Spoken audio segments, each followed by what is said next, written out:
Hey, Chidori. Alrighty.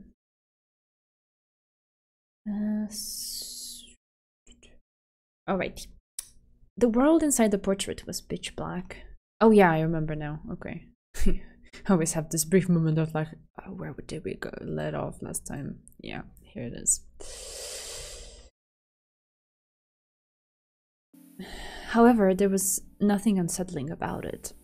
It was a comfortable darkness, like when you put your head under the covers in bed at night. That is actually nice. Hey Patch, how are you? Beato realized this was a world inside herself. So despite the darkness, she felt a warm embrace. As long as she asked for nothing, this world would ask nothing of her. More peak? Okay. I guess I should brace myself. But she couldn't remain like this. She didn't want to spend eternity inside the darkness of this world. Yes, I need to hatch out of my egg. This darkness is the inside of the shell that surrounds the gold butterfly called Beatrice. Hey, Dezo.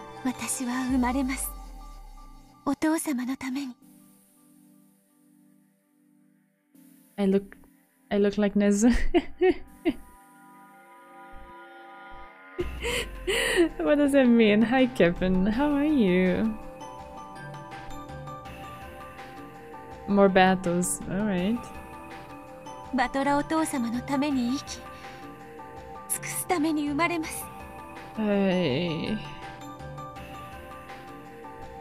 She put her purpose, her reason for being born into words. As if in response to those words, the seal on the shell began to melt away. Cracks appeared in the darkness and a brilliant light enveloped the world.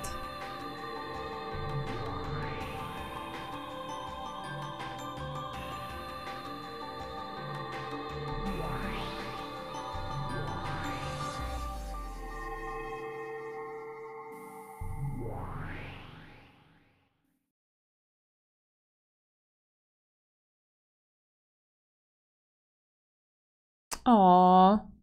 Enjoy your nap, Kevin. Please rest. I'm sure you need it. Good luck with everything. Thank you for dropping by. That's so sweet. And so Beatrice was born.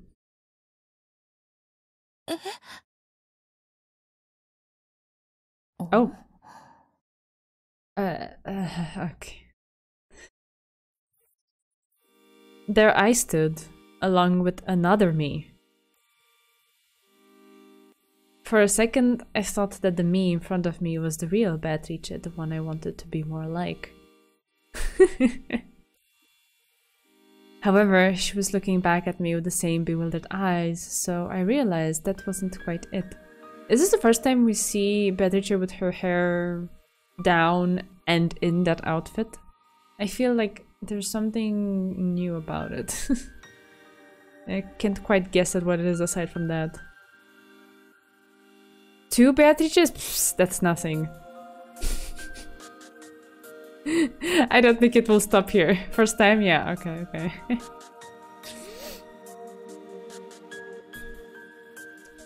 That's right. I wasn't the only one born from the egg. She was also born. My twin? No, it feels a bit different. How can I put it? Both of us are lacking something, and immature. Yes, both of us are chicks, but we are also fragments of the true Beatrice. It felt as though the two of us together could become the real Beatrice. No one explained this to us. However, we naturally understood.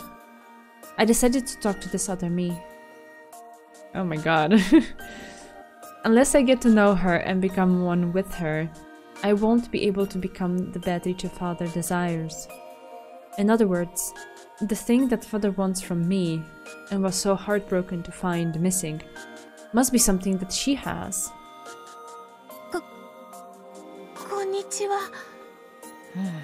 Oh, already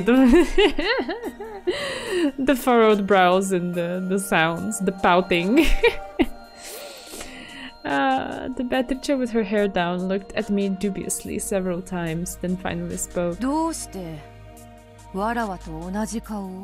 Ah, okay, warawa, alright. She used the word warawa to refer to herself, just like the true Beatrice. I wonder what explanation do they give for it? It's in tips, right? Okay, so warawa is the pronoun that Beatrice used throughout episodes 1 through 4 to refer to herself. Historically, warawa was a word used to refer to handmaids, chambermaids, and children, including errand boys and girls. The pronoun warawa, which derived from these meanings, was therefore a humble one, used mostly by women. However, in the context of modern fiction, the use of warawa is stereotypically associated with noble women from olden times, and the anachronism of this choice of pronoun can have the secondary effect of imparting an imperious air on a character's speech. In this sense, it is a perfect fit for Beatrice and an important part of the role language that makes up her character. Right.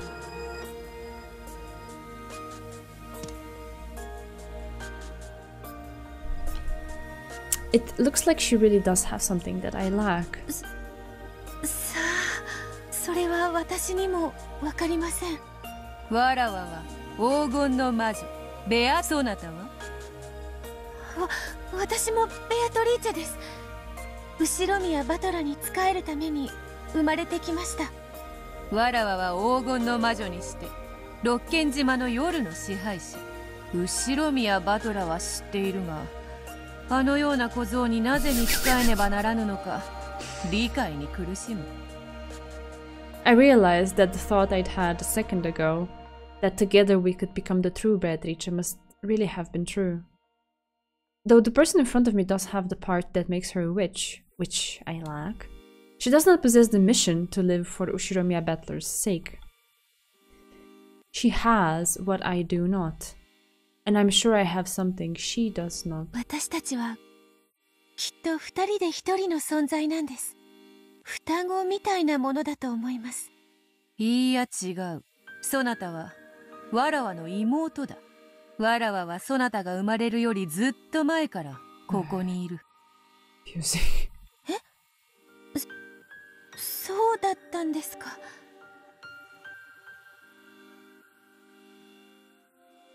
I was born later. So does that mean the mission to live for Ushiromiya Battler's sake was born later on? However, I don't think my existence is something quite as faint and intangible as a mission. I have enough of a personality to think and act as I am doing now. So the witch Beato and I are separate people, both of us possessing something the other lacks. In that sense, maybe it's fitting for us to call ourselves sisters, as she says. 私はあなたのことが知りたいんです。わらわも知りたい。そなたもまたわらわであることは理解している。そしてなぜにそのような言葉遣いであり、バトラに仕えねばならぬのか。そしてどうやらそれを理解せぬ限り、わらわたちは互いに未熟らしい。私は完全なベアトリーチェになりたいんです。わらわはそなたが生まれるまでこれで完全な存在だった。しかしこうしてそなたが現れた今、そなたを受け入れるのがわらわの定めであるように思う。わらわもまたそなたのことを知りたい。 The witch Beato's tone was very slightly arrogant, matching with her self-proclaimed status as the older sister. However, since we both realized that we were the same person, there was no need to be unkind. This was probably because she understood after meeting me that her current form was not her real self. ここはどこですか？お屋敷のホール？あ、Beato gasped. Her portrait wasn't there. Did that mean that this was at least 2 years in the past? そうとも。後ろ宮の屋敷のホールである。夜はわらわの時間。そして夜の屋敷はわらわのものだ。金蔵の間抜けは相変わらずわらわを蘇らせようだの捕らえようだのと躍起になっている。皮肉な話よ。そのわらわはこうして堂々と毎晩屋敷を支配しているというのに。あなたはここで何を？体を失い、あの肉々しい鎮守の社により魔力もない。しかしわずかずつに日々魔力はよみがえりつつあるのだ。最後には見事復活を遂げ、あの金蔵を嘲笑ってやりたいぞ。わらわは見事そなたの檻を抜け出したとな。その笑いだけを楽しみに夜な夜な徘徊して暇つぶしをしている亡霊といったところよ。ご一緒してもいいですか？無論。何しろそなたもまたわらわの一部。右腕の同行を断る左腕がどこにいる？断る道理もない。そなたを迎えようぞ、我が妹、新しきベアトリーチェよ。ありがとうございます。お姉様。こそばゆい呼び方だ。だが悪くない。さあ参ろうか。夜の屋敷を散歩しよう。わらわの退屈な日常を紹介しようぞ。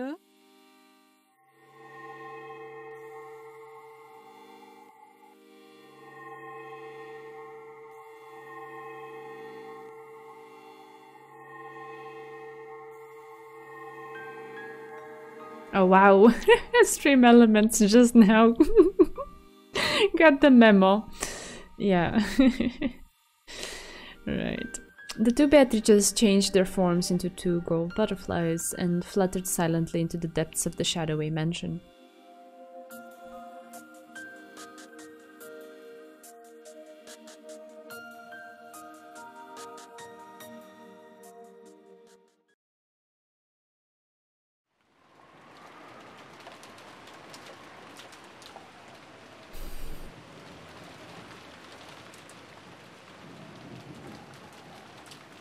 私は今でもそうなんですが、よく物をどこに置いたか忘れたり、鍵をかけたつもりが忘れちゃったりとかして迷惑をかけてたんです。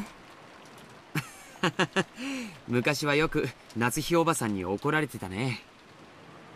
でもシャノンは途中から克服したんだぜ。へえ、克服って大したことじゃないですけど、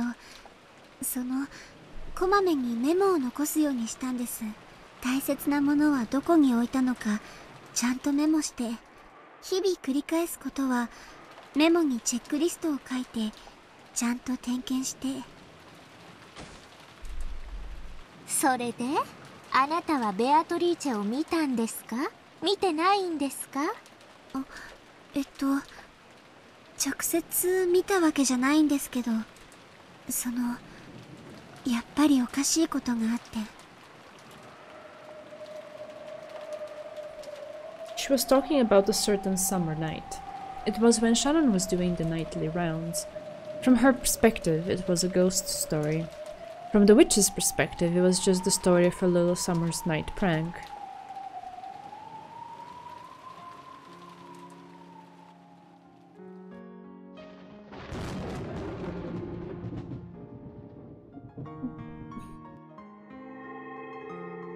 我が妹よ、そなたは人間の持つ半魔法の毒を理解しておるか？」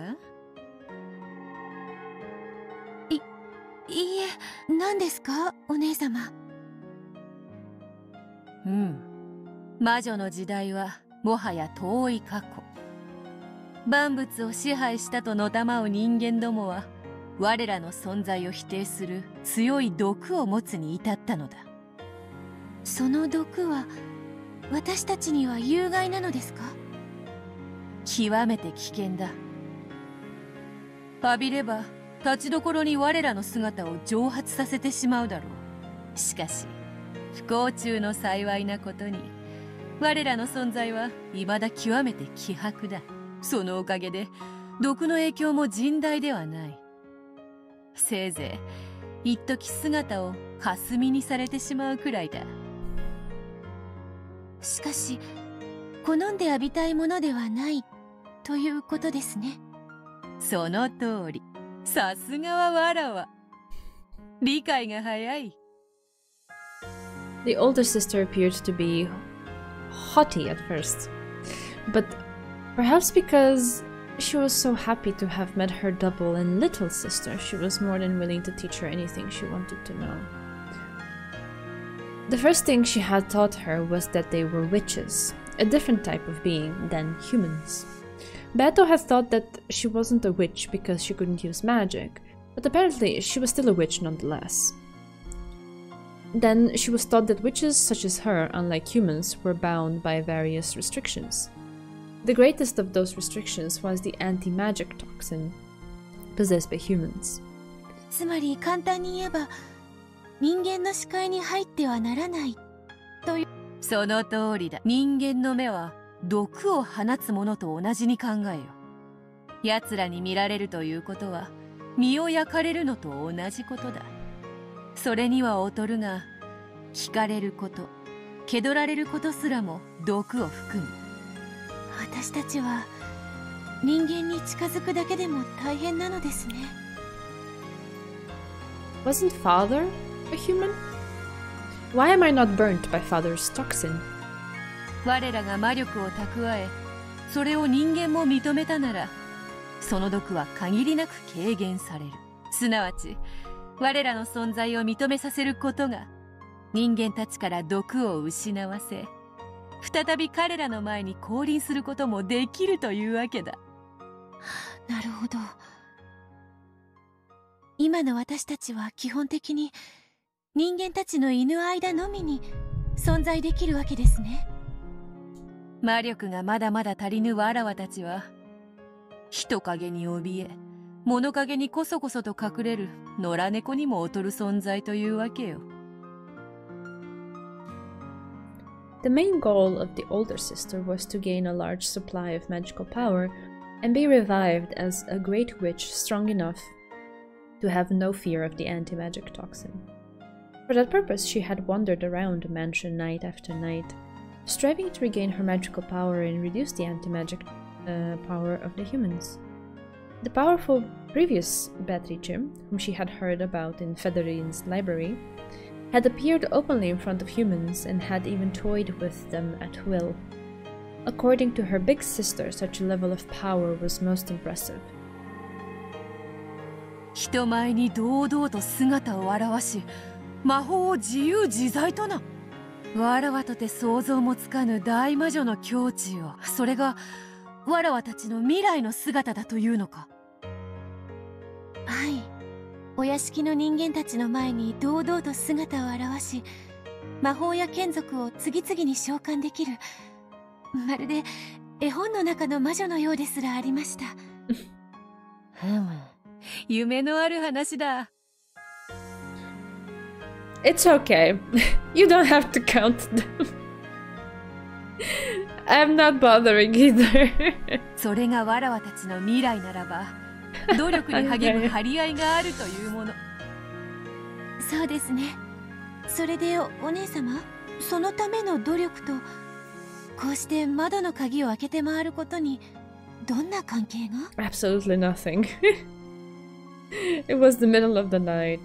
They were following behind servants who were checking the locks on the doors and windows and undoing those locks after the servants thought they had locked them. It felt more like a child's prank than the work of a witch. これこそが大魔女へ至る道なのだ。Is it now? 千里の道も一歩から。その一歩は下せぬ者の目には、しかしこれは偉大なる一歩なのだ。With pride, as though making the first step for mankind on the surface of the moon, the older sister undid the lock on a window with a click. わからぬか我が妹よ。これ式のことがなぜに偉大か。いいえ、お姉様、よくわかりません。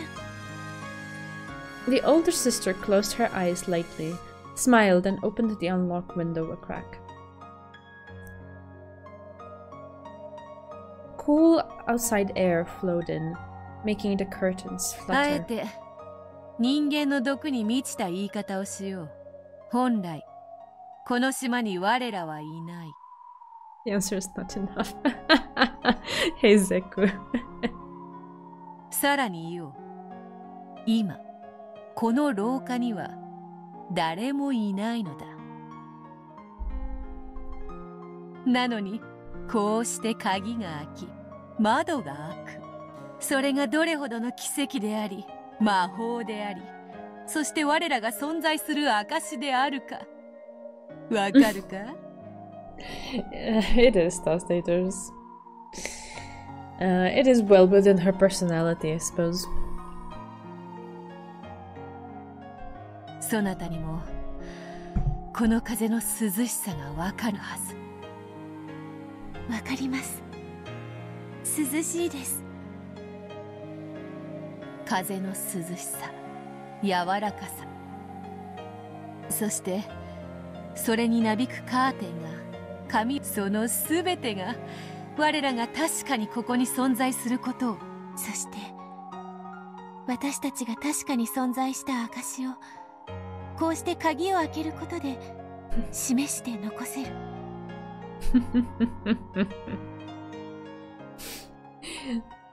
If you extrapolate from this, is it that I don't even know what to call her. The initial Beatrice that we saw was hitting Battler with all of those locked rooms and shenanigans just to make him acknowledge her existence. だから Is that what she was 鍵 after? をわらわは開けるのだ。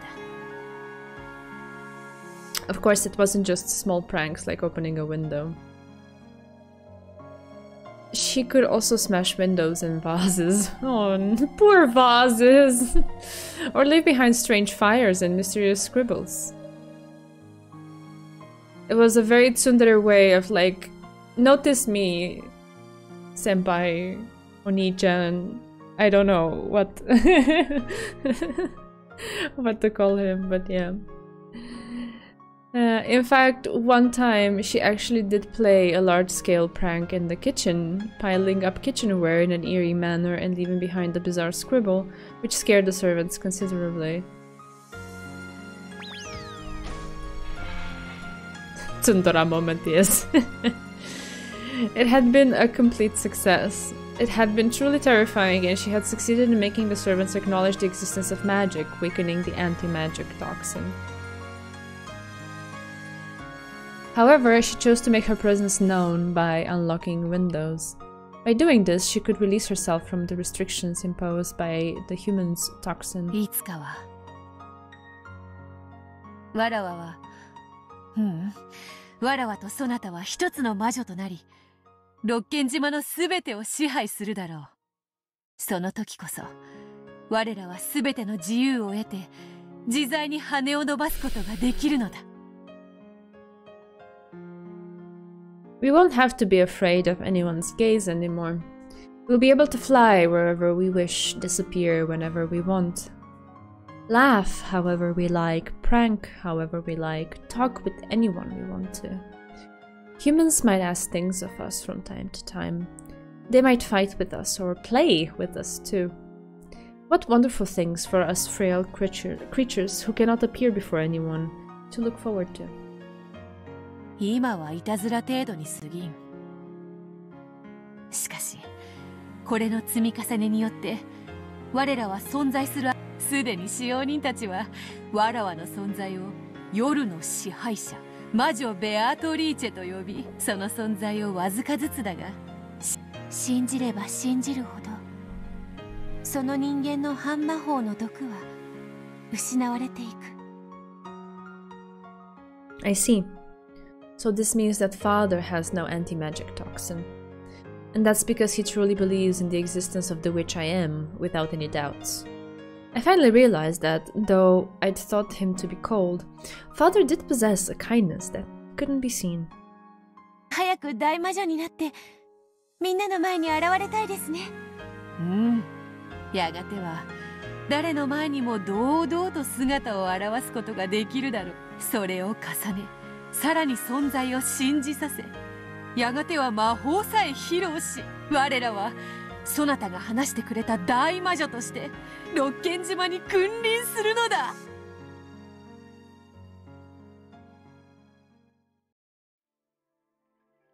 魔女側の理屈はなかなかに面白い。退屈せぬ。信憑性ってあるわよね。ここは幽霊が出る有名な心霊スポットって脅されたら、木の葉が一枚落ちたって人間は幽霊が出た出たと騒ぐわ。そうだ。すべての現象は本来中立、中性、無味無色だ。それを望む受け取り方をさせるには、その環境づくりが必要となる。カリスマのある人物がたとえ何かを失敗しても好意的に解釈されるのと一緒よね。なるほど。その意味においてはベアトたちのささやかな努力は間違ったことではないわね。屋敷の鍵が開いていただけなら戸締まりを忘れたか、はたまた誰かのいたずらかで済む問題。それが夜な夜な屋敷を魔女が徘徊しているという噂が魔女の存在を少しずつ形作っていく。夜の屋敷でおかしなことが起これば、それは全て魔女の仕業とみなされる環境の成立。なるほど。そういう論法がまかり通るまでに至ったなら、それはもはや夜の屋敷には魔女がいるのと同然を意味するわ。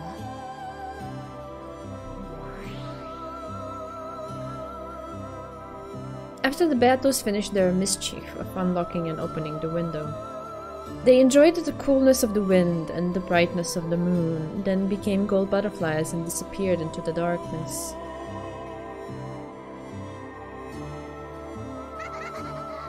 There was no way of knowing whether the window they had opened had actually been opened by them.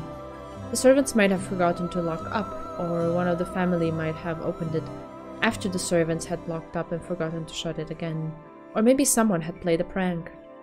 In the same way that none of those possibilities could be denied, it was also impossible to deny the possibility that a witch really had opened a window to enjoy the night breeze. 観測者なき結果は無限の過程を持ちうる。それをたった一つの可能性でしか捉えられない人間には何も想像することができない。しかし魔女の可能性を信じられる者には魔女のいたずらを想像することができる。その時、今我らが見たベアトリーチェたちのいたずらの光景は事実としてかけらに刻まれる。魔法の原点の一つだわ。家庭の虚飾。With just a little magic, even a mass-produced stuffed animal can be reborn as a wonderful, unique stuffed animal filled with a mother's love. If you doubt it, it will be burned by the anti-magic toxin. If you believe it, the magic will become the truth. 魔法のすべてが悪いわけじゃない。マリアお姉ちゃんの言う通りなのよ。いい魔法だってある。邪悪なる魔法を退ける力も人の子には必要だろう。しかし愛ある魔法を焼いて汚さぬこともまた人の世の愛なのだ。ま、許せるのはいい魔法だけよ。それ以外は全て否定して焼き尽くすに限るわ。人の子らしい答えだ。話を戻すわ。ここまででわかることはやはり六軒島の夜の支配者と呼ばれた亡霊ベアトリーチェは存在しないということだわ。夜の屋敷で起こる不可解な現象の総称に過ぎない。すなわちベアトリーチェとは人物名ではなく現象名に過ぎないのよ。If anything bizarre happens, it all becomes the work of the Golden Witch. Any environment in which there could be a witch is in fact Beatrice itself. それが累積して1986年に至る。That sounds like Kinzo is a room kind of reasoning. Yeah, it's interesting. It's interesting. Let me read that again.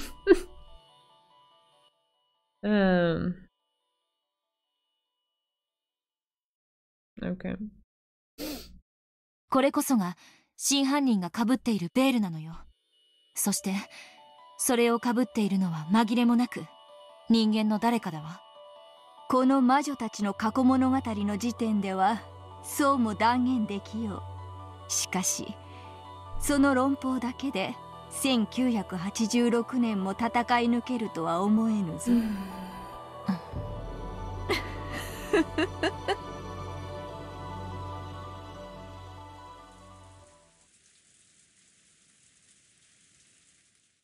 バカバカしい。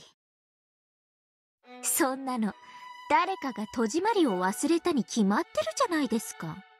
それを言われると、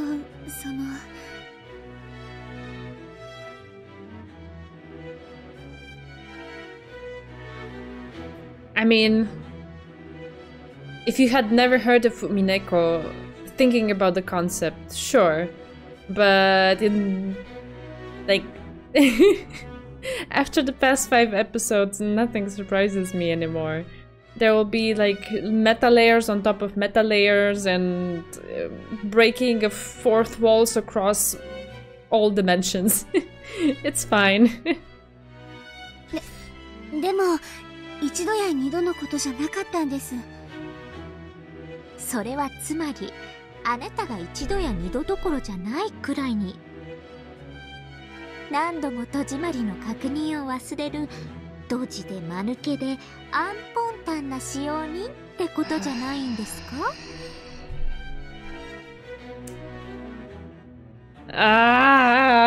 Okay. I'm gonna hold it in. シャノンだけじゃないよ。他の使用人の時にもいつも同じ窓が開いていたんだよ。私も母さんに夜に廊下の窓を開けっぱなしにしたことはないかって聞かれて。A sigh is worth 1,000 words.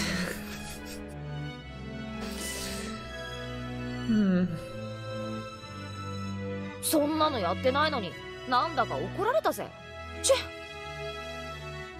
ベアトリーチェもきっとお月見がしたかったんだね。何度も同じ窓でそういうことがあると薄気味悪いよな。それに厨房の料理道具が積み上がってて不気味な魔法陣だかの落書きがあったってのはもっとヤバいだろ。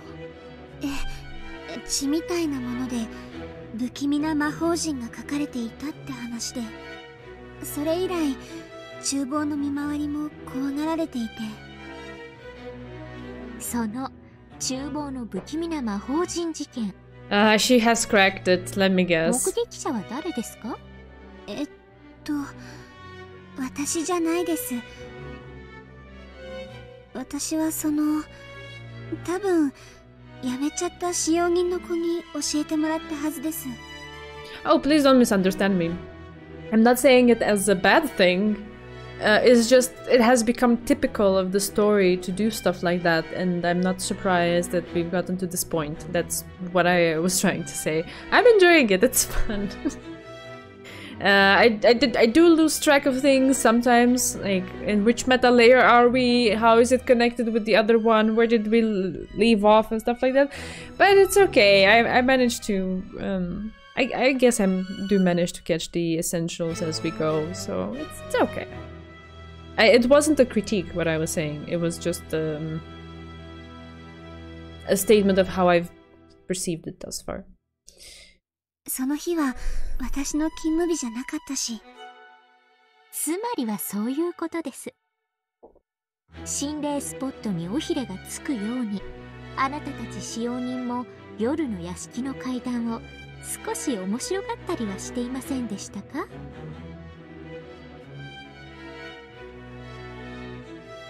あなたがそうして魔女が存在するかのように語り、それを伝染させているように。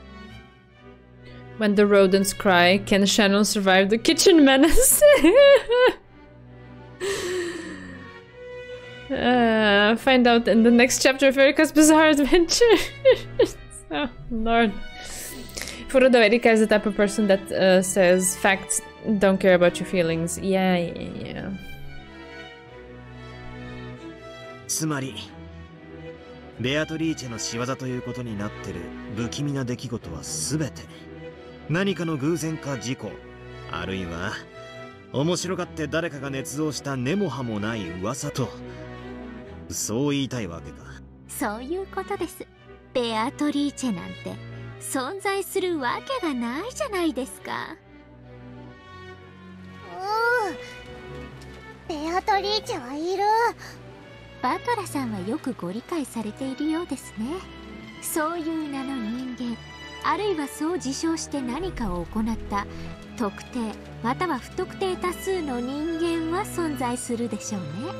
しかし私たちが期待して妄想するような黄金の魔女ベアトリーチェなんていう存在は全くにもってありえません。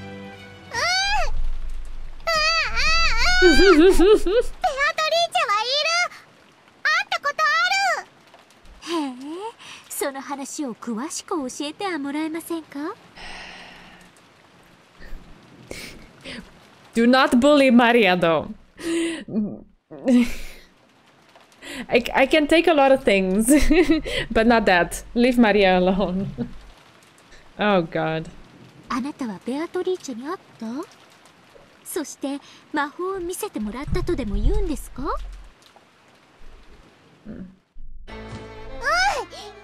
つも会ってる。六軒島に来るたびに会ってるもん。そしていつも楽しい魔法を見せてくれるの。Denying the existence of the witch would always have the immediate effect of infuriating Maria.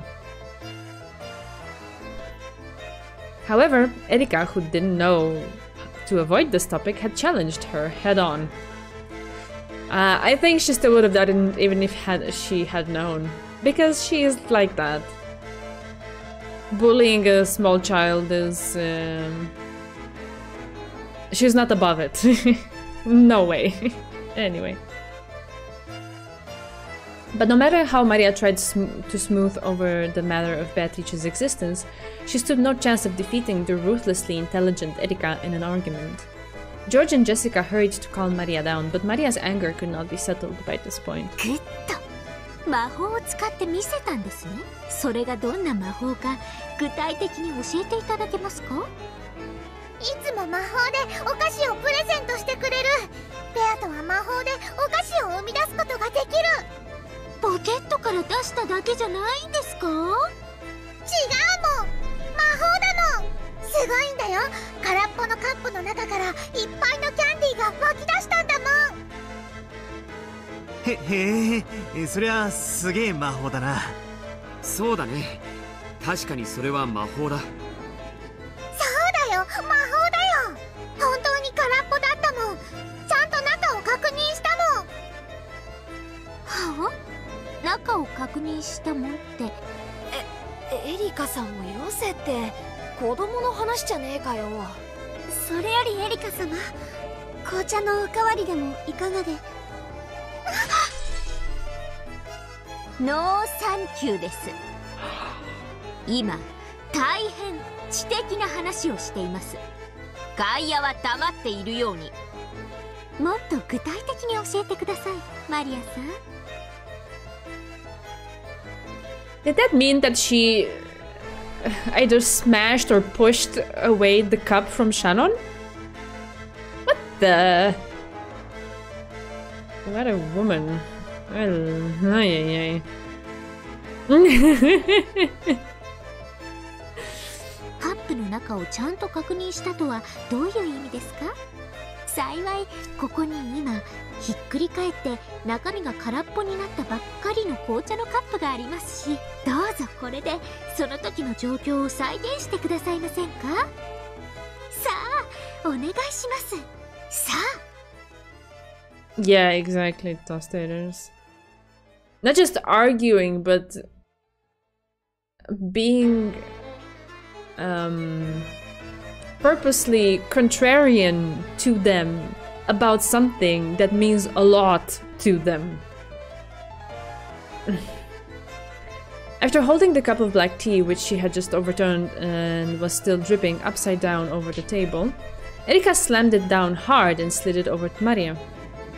Erika's eyes glowed repulsively like those of a snake about to snap up a frog. Those eyes were ice cold and had a madness in them that made one want to avert their gaze.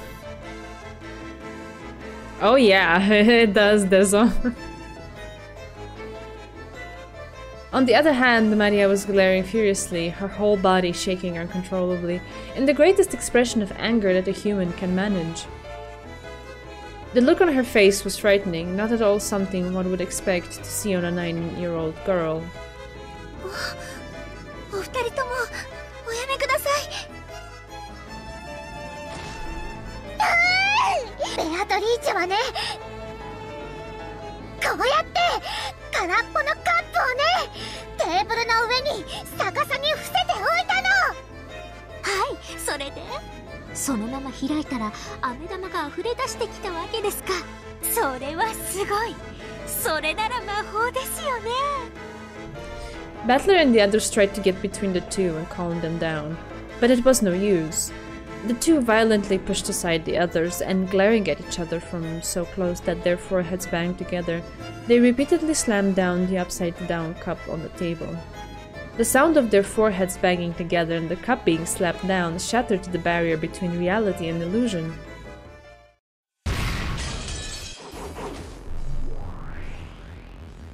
Oh, okay. 魔法だよ！魔法なんだよ！ベアとは魔法でキャンディーを生み出したんだよ！なら再構築してもらいましょうか。マリアージュ・ソルシエル創立者にして原初の魔女のマリア。エリカ卿、取るに足らぬ相手です。戦うまでもありません。お黙りなさい、殺人球体関節人形。さあ This woman! この伏せたカップの中がどう飴玉で満たされたって言うんです？カップをひっくり返したってキャンディーは出てこないよ。だって魔法を使わなきゃ出てこないもん。Time for an epic witch battle over candies appearing from a cup. Yeah, right? Yeah, she's gone too far. I mean, yeah. In any case, regardless of who says it, she would never accept it because she thinks too highly of herself, so... what can you do? ベアとは魔女なんだもん。魔法を使うんだもん。はいはい、魔法ですね。魔法を使ったんですね。どうやって魔法を？魔法のステッキを振るってカップを叩いたら飴玉が溢れ出した？違いますよね。違いますよね。ベアとは魔女だから魔法を使うの。魔法は呪文を唱えて奇跡を起こすの。キャンディーを生み出す魔法も呪文を唱えなきゃ使えない。はいはい了解。グッドです。グッドグッド。呪文をどうぞ、魔法をどうぞ。さあさあ、どんな呪文を魔女はどんな風に？さあさあ、思い浮かべてごらんなさい。カップの中にキャンディーがいっぱい。そんな素敵なところを思い浮かべてごらんなさい。へえ、それでThis way of talking is very close to Eva's, and a weird hybrid between Eva and Erika is freaking me out right now as a concept. Oh god. Ay ay ay. You can tell Erika is feeling for a win after not winning a single thing after episode 5. Yeah. She is definitely out there. ほら、カップの中にはキャンディー。Maria grasped the overturned cup so tightly that it nearly cracked and slowly lifted it up.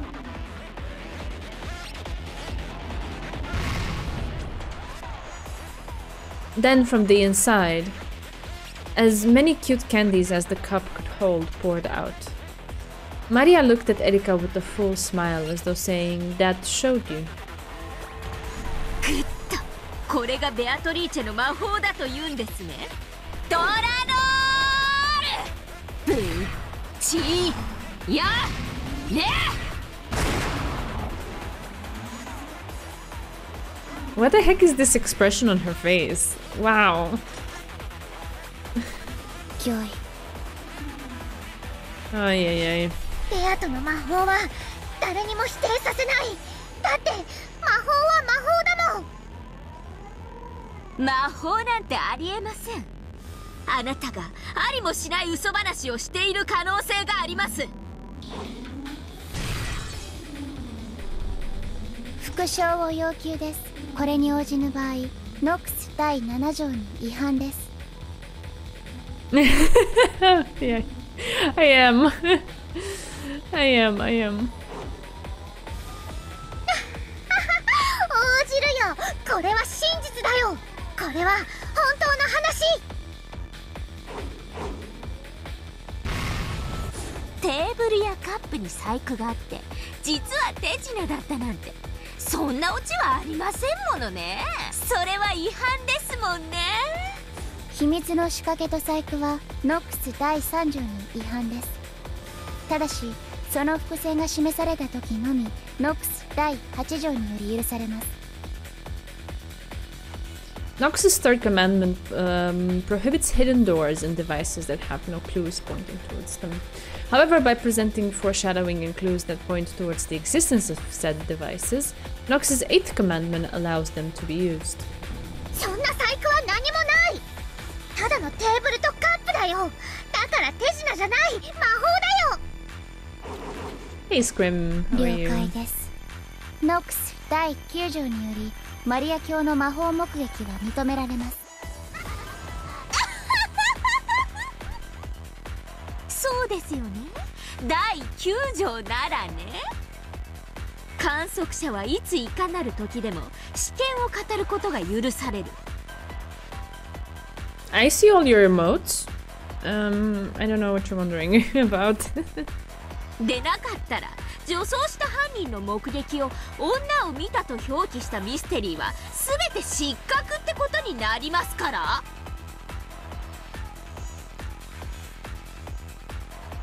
いいんですよ。あなたが魔法を見たと主張しても。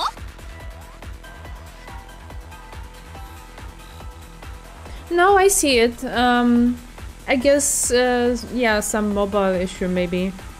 On desktop they look just fine, so no worries. How are you? I hope things are going alright with you. すべての真実は主張に過ぎない。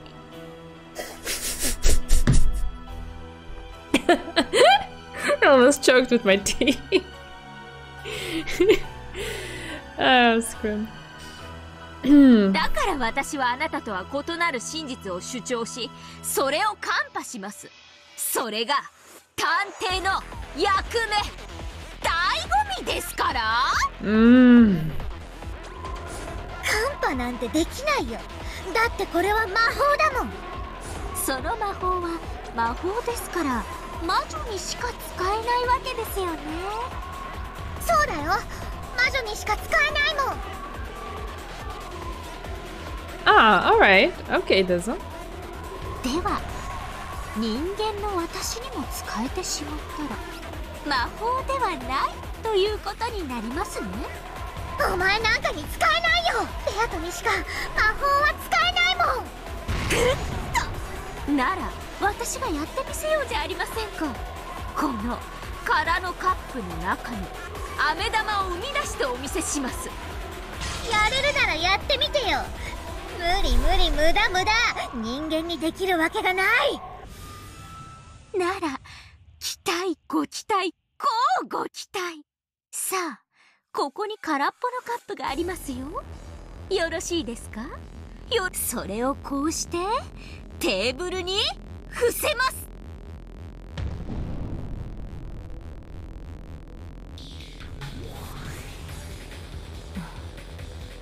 無用の戦いと思われる。This is not about having a point. This is about pride. Erika trying to not be horrible, challenge impossible, yeah.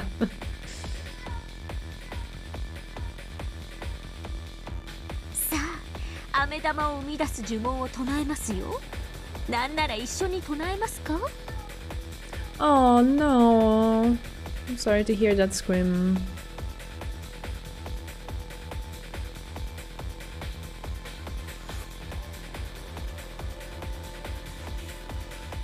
Aw, thank you for your training and I hope you get better soon. Yay. Yeah, it's been cold these days, hasn't it? さあさあ、思い浮かべてごらんなさい。カップの中にキャンディーがいっぱい。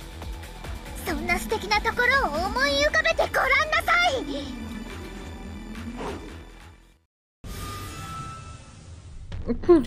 ストップ。マリアさん、どうしてあなたは呪文を唱えるときに目を閉じるのですか？魔法の奇跡をどうして目撃しないんです？人間は半魔法の毒まみれだからだよ。Aw. I see, I see. Well, I hope you managed to get a bit better to enjoy whatever things you went to Bucharest for, because otherwise that's a long ride to not be able to enjoy your goal, right? Take care of yourself and bundle up. 卑しい人間が見てたら魔法の奇跡がかき消されちゃう。だから卑しい人間が魔法を使うときには目を閉じなきゃいけない決まりなの。なるほどなるほど。人間の魔法に対するお作法、了解しました。つまりあなたは魔法の瞬間を目撃したことは一度たりともない、そういうことですな。Sounds good, Scrim. さあ、出来上がりです。どうぞカップを開けてみてください。私がキャンディーを生み出す魔法を使いましたから。魔女をバカにするお前なんかにキャンディーの魔法が使えるわけない。ではもしもうまくいってましたらお慰み。I don't like where this is going. After glaring at Erika with the utmost of malice, Maria slowly stretched her hand out towards the overturned cup. There was no way that Erika, someone who made fun of witches like this, could ever use magic. There was no way that there'd be candy there. カップの中はどうです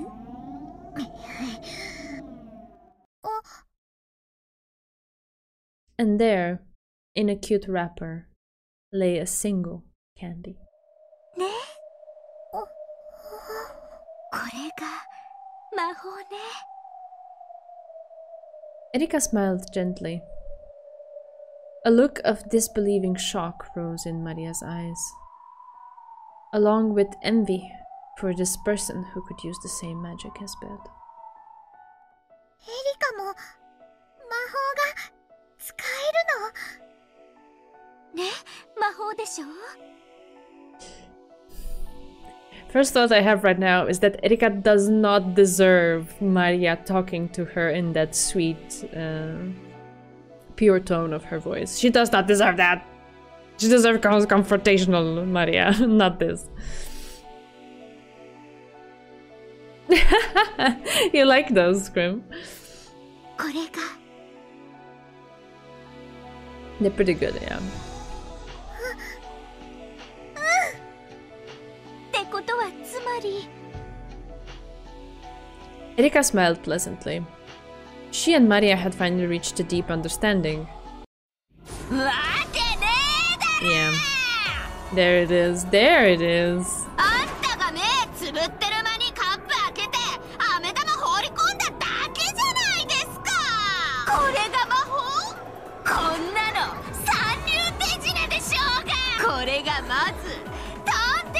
ての青き真実です。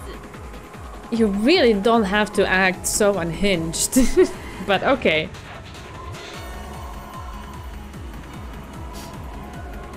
I miss when Erika was like this, the most gentle voice acting in the beginning until it changed whatever this is. Yeah.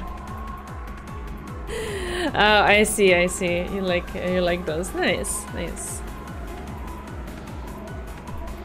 そして重ねて真実の魔女としてくれてやります。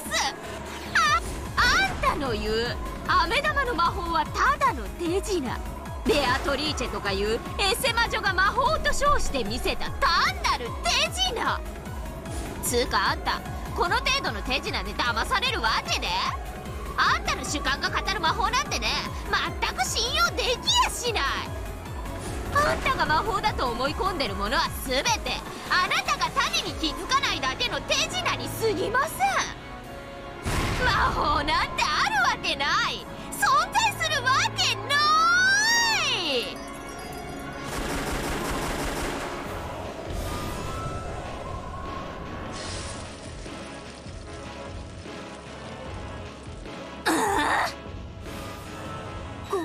このカップにキャンディーを入れたのはエリカの手品かもしれないけど、だからといってベアとの魔法も手品だったことの証明にはならないよ。Oh, Saktaro to the rescue. Unhinged Erika, best Erika, you don't know what you're saying, Scream. Yeah. It's a Doki Doki reference. Ah, just Erika. Okay, got it. I remember now. Okay. Sakura-chan, yes. Oh, Bea, I'm so sorry. I'm not on board with that. Yeah. Okay, I remembered now. After I read it out loud, I realized, yeah, okay, there was that character, there was that meme. Yep. ならば同時に魔法以外では不可能だったことの証明にもなりませんね。この腐れぬいぐるみが。You really didn't need to include that in the blue truth. You no.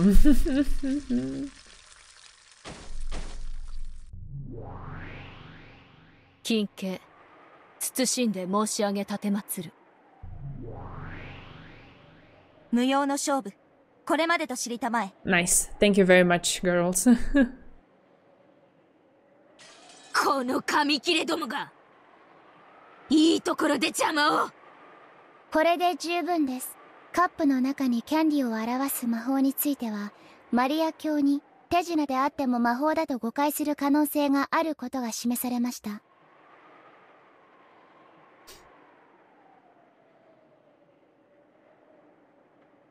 There was a point in time where Nezumi's most disliked character was Evatrice. We really went low and lower. Don't you see they're morphing into each other? The way she was talking earlier was very reminiscent of how Evatrice spoke.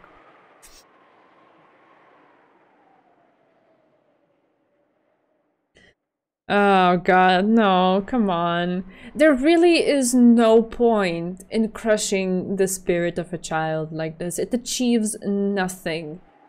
And Erika is just doing it out of a sense of superiority, but she doesn't realize that, I mean, in her twisted mind, it does give her this sense of being superior, but in the eyes of everyone else, she's just a lowly asshole right now. That's what she's being. It just doesn't do anything. I also do not believe that Maria met with Beatrice and Beatrice showed her magic. But I wouldn't be mean to Maria for that. It's just...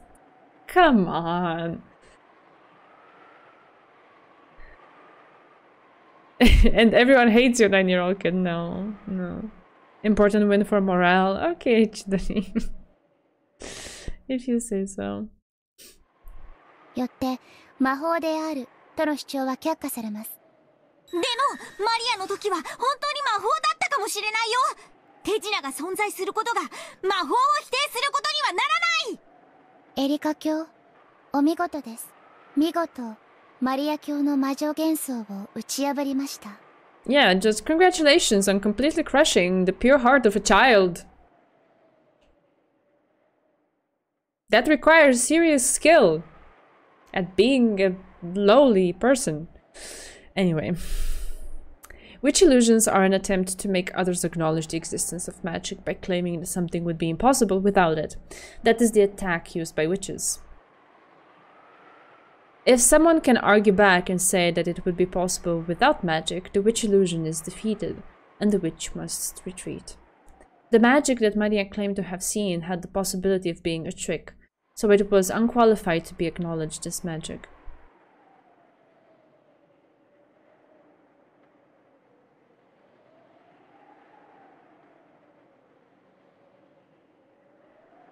That was only the result of this battle. It was still too early to bring the fight into the domain of denying everything else Maria believed in, the existence of Beatrice, witches, and magic.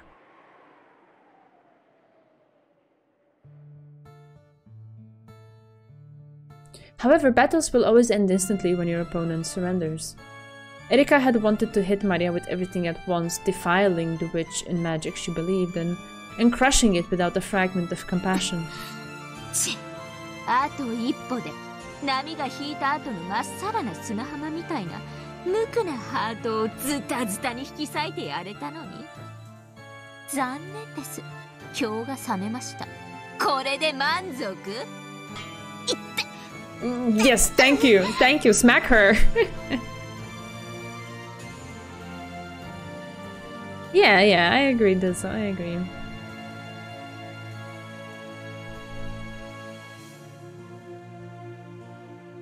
Erika grumpily punched the arm of Delanor's that was restraining her.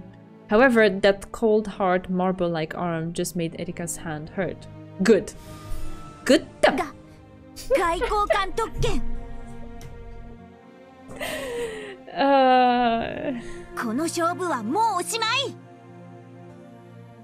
King 外交官特権了承する者なり意図大人げない戦いと知りたまう者なり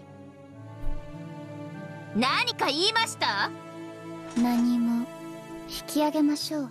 マリア教など所詮はエリカ教の敵ではありません。この程度の雑魚見逃したとて問題はありますまい。I don't know if you realize that I used it sarcastically against her. She punched Delanor's hand and now it hurts. Good! Well done. Keep doing that. そうですね。子供の夢を引き裂くなんて私も随分と大人げないことしちゃったものです。本当にごめんなさい。No, you're not. Nobody believes that. 私にしてはエレガントじゃなかったことをお詫びします。I have a few thoughts about what you can do with that apology, but I'm not gonna articulate them. 行きましょう。Erika's group turned their backs on Maria, who was still crouching down limply. However, as detectives in famous mysteries have always done in the past, Erika clapped her hands, stopped, and turned around. So. Yeah, for Maria, I am savage. いかがです？ What? ただカップが伏せてあるだけで。フルドエリカはこの程度の推理が可能です。She isn't doing this. Come on, really? いかがです？皆様方。Oh my god. You won! Fuck off already! Erika's merciless words gouged themselves into Maria's heart once more.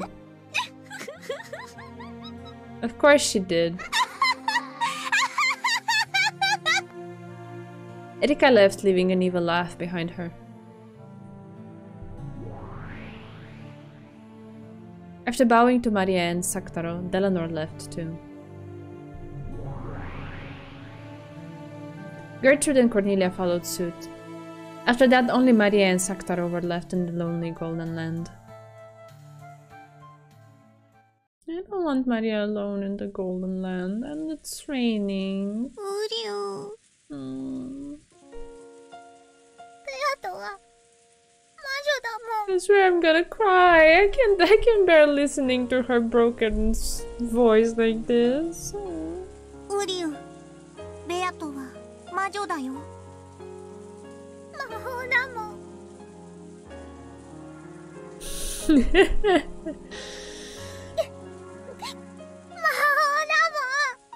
We did, didn't we? I don't want any more pain.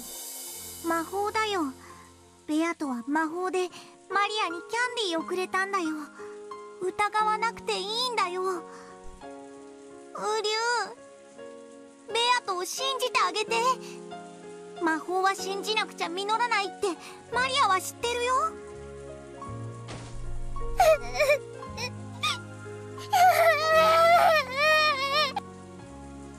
In the middle of an ice-cold drizzle, which had started falling at some point, Maria sobbed. Trying to at least protect her from the rain, Saktaro used his large sleeves to cover Maria's head and stayed there by her side.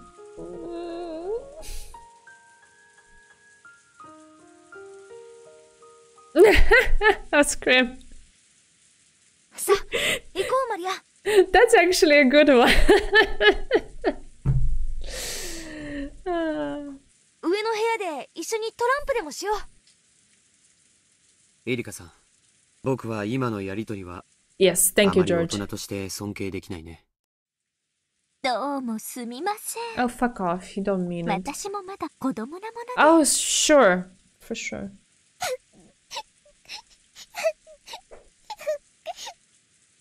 You bought the full version? Oh, nice. Enjoy. After seeing that wonderful candy magic brutally insulted by Erika, Maria had been crying this whole time.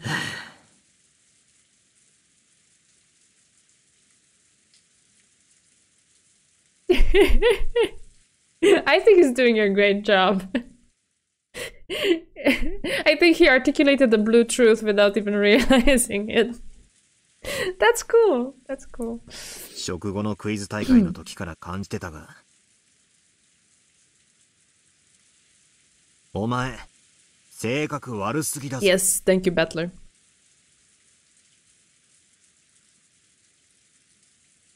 The Federer magic. Add some Raffaello on top of that, and there will be magic. This is how an 18-year-old picked a fight with a 9-year-old and hardly won using a tree inquisitor.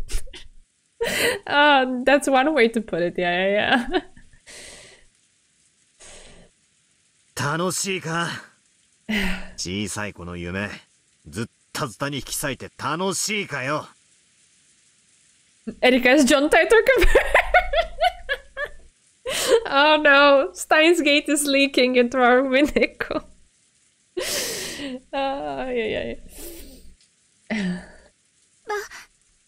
トラ様もおやめください。どうか私に免じて、この場はこれ以上はお控えください。お願いいたします。 Shannon, who had been looking flustered, bowed her head deeply and implored Battler to stop. George, who didn't want Shannon pressured, fell in line. 行こう。また今年も僕たちはいとこ部屋で過ごそうよ。テレビを見たり、トランプをしたりして遊ぼう。By the way, the author keeps alternating between timelines and moments in time. It would feel like, yeah, we have a phone wave. We keep leaping back and forth.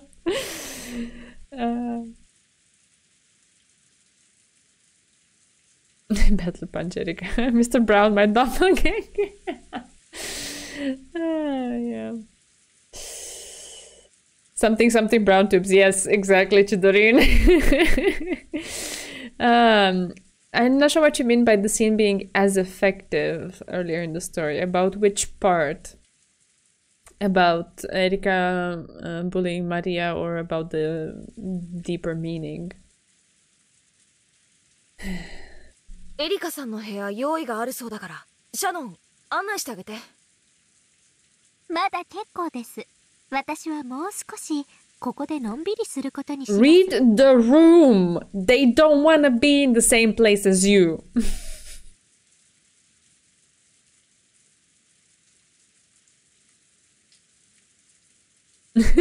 Maybe you misread that scrim. He was saying that they could spend the time this. Oh yeah, actually no, you could interpret it that way. He didn't mean the whole year. He meant now that they've met at the family conference this year, they could spend it in the room as well. But yeah, without the context, yeah. No, it's actually fine. It's not you. The deeper meaning. I personally know people who agree with Erika here, her stance, not her behavior. Yeah. Imagine starting a fight with an 8-year-old child and throw knocks. Take a look at it. Yeah, well, the action is happening in 1986. Kind of difficult to watch Supernatural, but I see your point.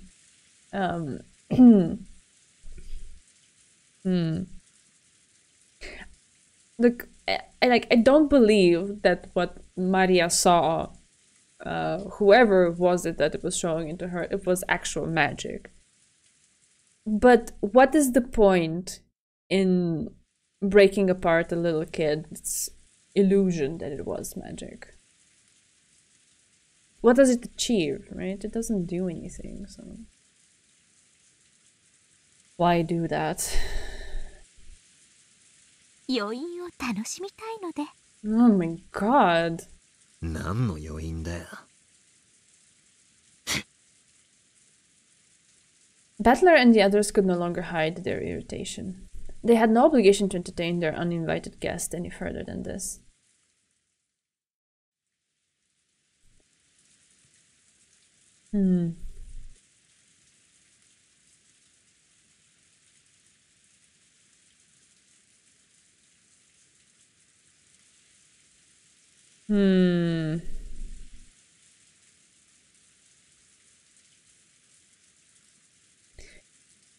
Why would you decide when the child should learn to not believe in quote-unquote pointless fantasy? I don't know. I think things like that can also be something that can only be enjoyed when you are innocent as like a child. So why take that away from her? Eventually, as she would grow up, she would probably start realizing things for herself, but why be so cruel and just tear it apart for her? That's the part that I cannot contend with.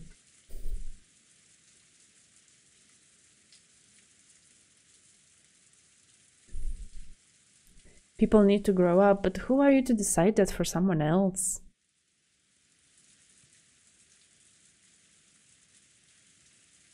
It's fine to have that chat with an adult. It's not funny to have it in an unhinged way, as Erika did. But, I don't know. I am curious about those things too, like candy, whatever, but the letters had a little bit more weight, right?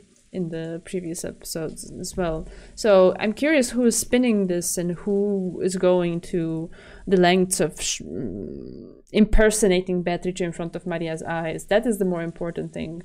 So I really don't think having this moment of teaching Maria that magic doesn't really exist and crushing her spirit in this kind of way has any sort of relevance or importance. But I mean, what do I know?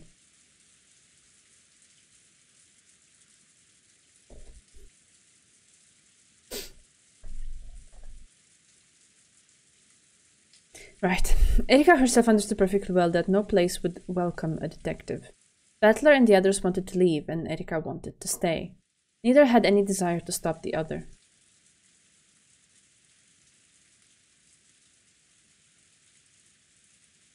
Jessica urged Maria, who was still crying, to come along.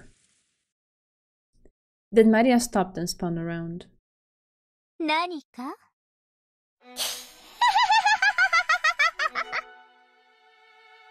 たまにいるんだよ。魔法を信じない毒素の塊みたいな人間が。私のクラスにもお前みたいな男子がいくらでもいるよ。魔女も魔法も奇跡も幸せも何も信じない。そんな程度の奴らの毒素に焼かれて灰になっちゃうようじゃ魔女になんかはなれないね。マリアはこう見えてもベアトリーチェの弟子。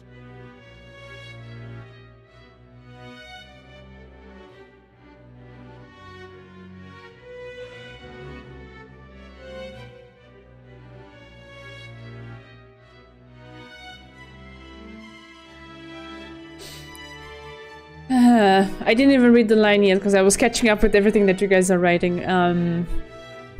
What if instead of candy magic trick it was something more mature? I don't know what you mean by that. Here we're talking about the candy magic trick, okay? It would be a completely different thing if you had heard from Maria that, oh, there's this person and every time I meet her she does this or she does that, and then things seem to grow weird, and then you would sit her down and say like, wait, Maria, are you talking to a stranger? What is this stranger doing or saying to you? What's happening, right? Then you would be concerned for the child and their belief in pointless fantasy and trying to understand. But I still don't think the way to go about it would be to crush her spirit. Like, they're like, no, magic does not exist, and like hone in on the candy part and the candy giving and the candy trick. Didn't they even have a conversation? I forget where it was. They said at some point that it's one thing to directly just hand the candy to a child, then it's completely another one to make it seem like you pulled it from behind their ear or something, right? To them that's magic and that's innocent and it just makes them happy, right? But this this addresses none of the actual what if and seriousness of the situations. This was just Erika being unhinged and savage and just, I guess, being herself, stomping down on the pure heart of a child who did nothing to her. And that's the part that I just cannot accept and I will never be okay with. You don't force people to grow up, you teach them how to grow up. That's true, but also, like, how can you decide when is the time for someone else's child to learn this or that thing? What connection do you have to that child, you know? It would be one thing if it was, I mean, if it was a caring parent having the conversation with the child, it would be still one thing if her cousins would see something and be concerned and try to have a conversation with her. But like a proper complete stranger comes in, waltzes like that, and just completely stomps over your heart and your illusions and your innocence as a kid. Just, what is that? Anyway. They don't believe in witches or magic or miracles or happiness. Yeah, that part is very good. That last part. It kind of loops back to what we were learning about Maria in episode 4. Goda has access to candies. Yeah, Goda was dressed up as Beatrice. Wig and dress and everything.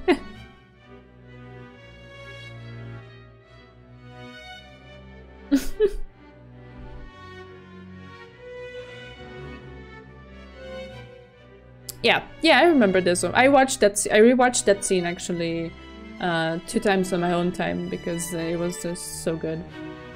Erika's forcing, not teaching. Yeah, she just bulldozes in everyone's business, feet first,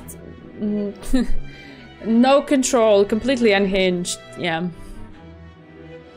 A detective needs to show everyone the truth. Erika is going way beyond showing people the truth. Come on. She's being obnoxious for the sake of being obnoxious, and she's enjoying that. Can I just have handy? Can I have handy? Aye, you can if you want to.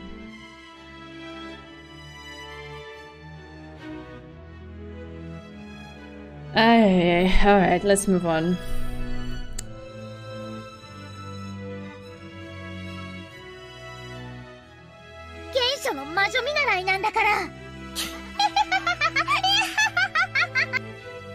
Maria, who had been sobbing until a second ago, seemed to have transformed into an entirely different person. She laughed, no, cackled, eerily. Battler's group stiffened up at this sudden change, but Erika was watching calmly. Then she smiled and gave a small nod in response. 相性は悪くないです。おやすみなさい、ミス・マリア。次はもっと手応えのあるゲームで戦いましょう。そうだね。そうしようね。約束しよう。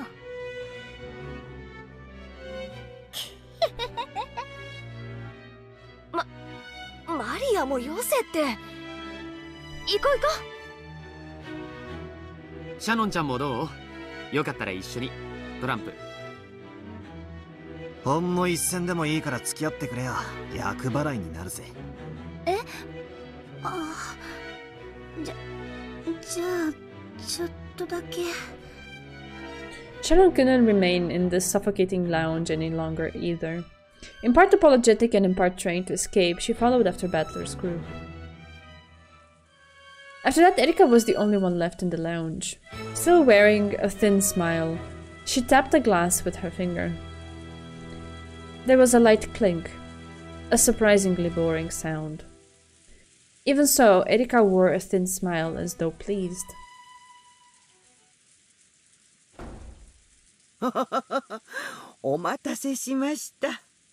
Yeah, what Iris-chan said, I agree. お風呂に入っておりまして。おや、皆様方は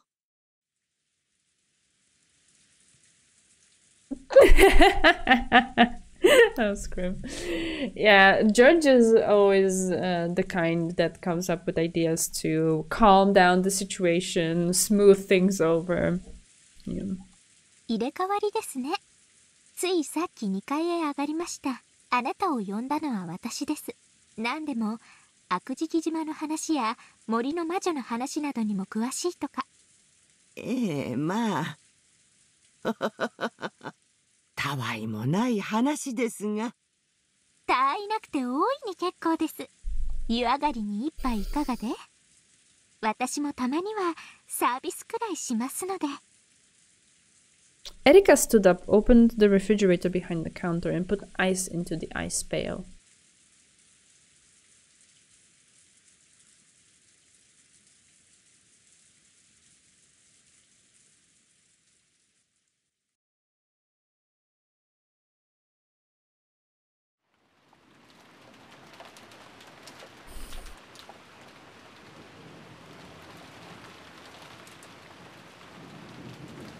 Erika ちゃんか。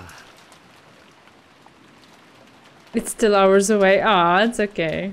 We'll get there, Dezo. We'll get there. 随分変わった子だね。最近の若い子とはどうも相性が良くないよ。ジョージさんだってお若いですよ。いとこで最年長ということもあってついついいつも自分がもう若くないって気持ちになっちゃって。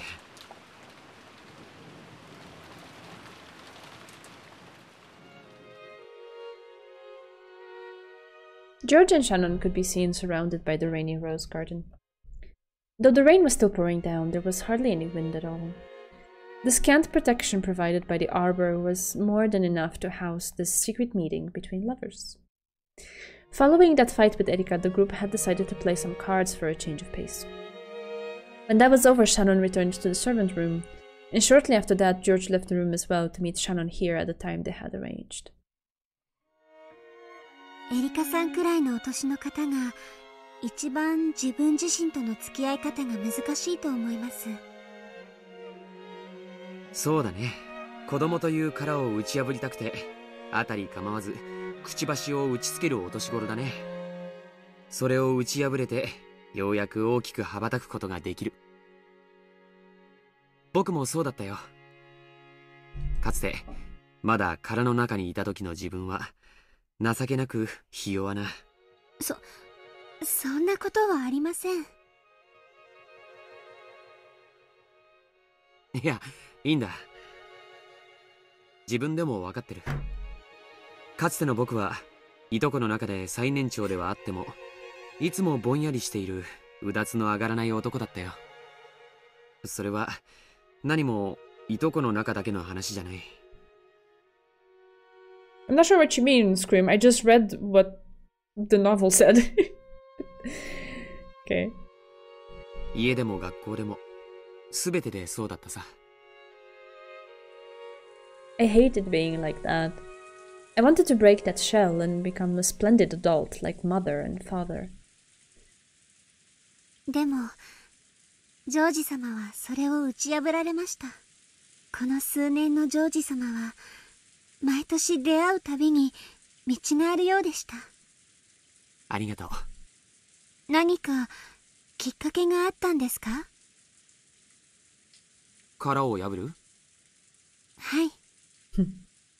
あれほどの、まるでさなぎを経て蝶になるかのように、目まぐるしく成長されたジョージ様が、ただ漫然と日々を過ごしていて、それを迎えられたとは思いません。I see. Oh, thank you. I haven't thought about it. それだけの大きな決意をされる、何かきっかけがあったに違いないと思いまして。Oh, please, please, no, don't put that image in my head.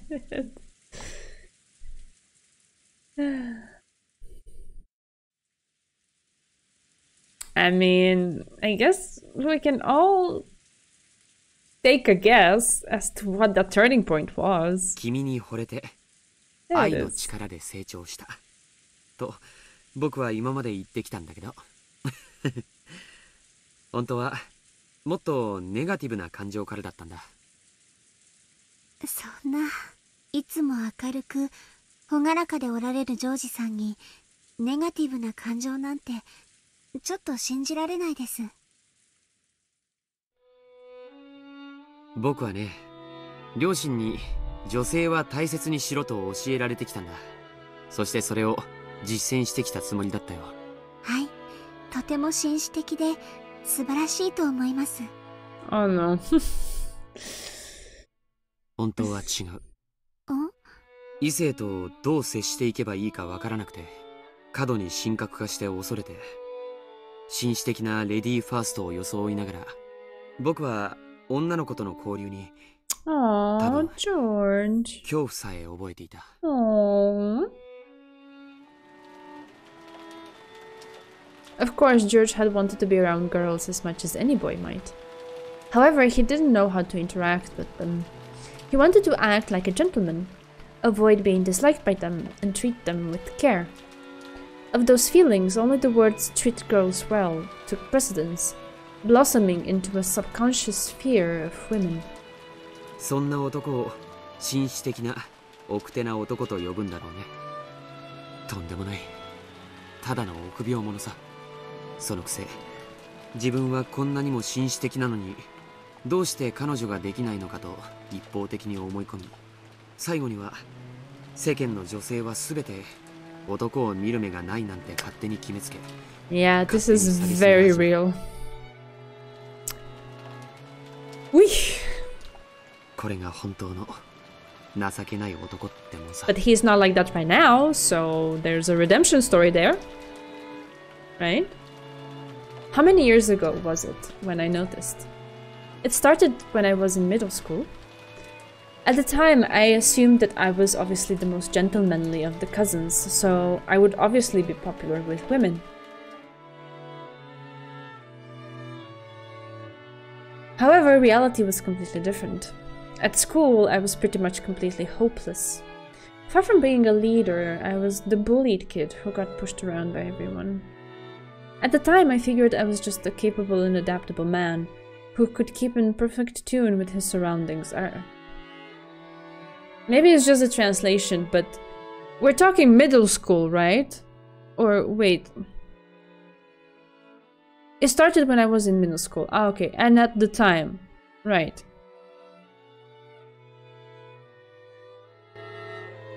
A capable and adaptable man? How does that work with middle school? But okay.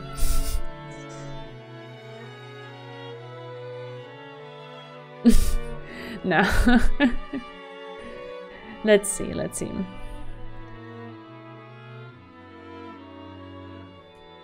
How stupid. Sure, I might have gained some measure of trust from girls.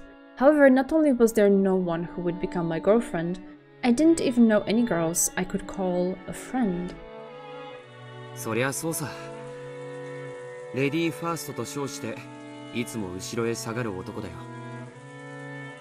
そんな後ろ向きな牽引力のない男の背中についていこうなんて誰が思うものか。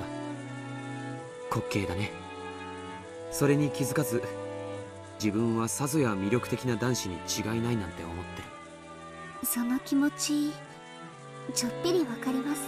自分が異性に魅力的に見てもらいたくて努力した振る舞い、必ず思った通りの結果を導くとは限りませんから。Yeah, well, often these things can't really be planned. It's when you don't plan them, when you don't try hard for them, that the magic happens. シャノンにもそういう経験が？もちろんです。私だって男の子の気を引きたくてできもしないお化粧をして恥をかいたり恥ずかしい失敗の思い出がたくさんあります。そんなうぬぼれた僕の目を覚ましてくれたのがシャノン。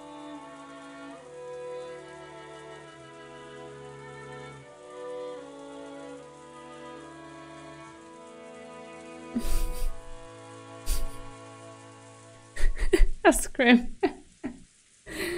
Shannon is a very kind and warm and understanding girl. This goes in line with her personality. I love that George's backstory is literally that he's a nice guy. It took me so off guard when I first read it. I mean, putting it into perspective, on the one hand, it makes me a little bit sad for him, but on the other, it gives me newfound appreciation for him. Because at least in my perception so far, he has gone way beyond overcoming that, and he has done well. So, knowing that this not only is who he is right now, but he is this in spite of this past that he's coming from, really raises him up in my eyes. Oh, scrim! Ay. Right. So I see what he's getting at. It's not just that he fell in love with her and that motivated him. It was that when she appeared in his life, she took off this like veil that he had over his perception of the world. Very nice. This Battler fanfic is good one. いや、君たちだった。どんなきっかけがジョージさんに訪れたんですか？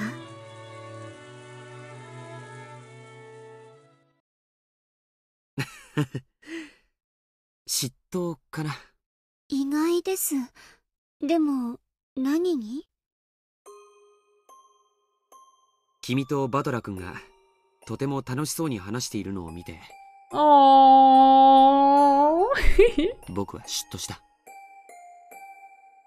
私がバトラ様と？Shannon raced through her memories, trying to find a conversation that might have made George envious. 君たちにとっては他愛ない会話だったに違いないよ。でも僕はそれに嫉妬を感じてしまった。ここからの話はバトラ君には絶対に内緒にしてほしい。Yeah, I know George is over 20. 約束できる？もちろんです。みすぼらしい僕の懺悔さ。でも聞いてほしい。今夜は僕の悪い部分も知ってくれた上で君に返事をもらいたいことがあるから。はい、聞かせてください。With a smile but a serious look in her eyes, Shannon nodded. Tonight. She knew what he was going to ask her tonight. George had the right to confess before asking that sacred question, and Shannon had the obligation to listen. Shannon understood this, so she listened quietly. 感激の魔女ってずいぶん趣味の悪い魔女なのね。恋を語る話は時を超えて尊い。いくら聞いても飽きぬでな。もっとも私にはエンジェの乙女らしい嫌悪の表情の方が愉快であった。Enja is too cynical to enjoy this. Featherine laughed quietly. Enja huffed and looked away. But she quickly realized that this would only entertain Featherine even more, so she tried to act unconcerned. I hate everyone equally. Oh my god. No. バトラ君もジェシカちゃんも昔から快活だね。いや、そんな言い方は取り繕ってる。だから、こう言うよ。George looked up at where the moon should be, high above the rain clouds, and spoke. They were honest words, spoken from George's meek heart. 僕は昔からバトラ君もジェシカちゃんも礼儀に欠けた子だと思ってたよ。いや、もっとダイレクトに言おう。言葉遣いの下品な子たちだなとさえ思っていたよ。本当さ。軽蔑してくれていい。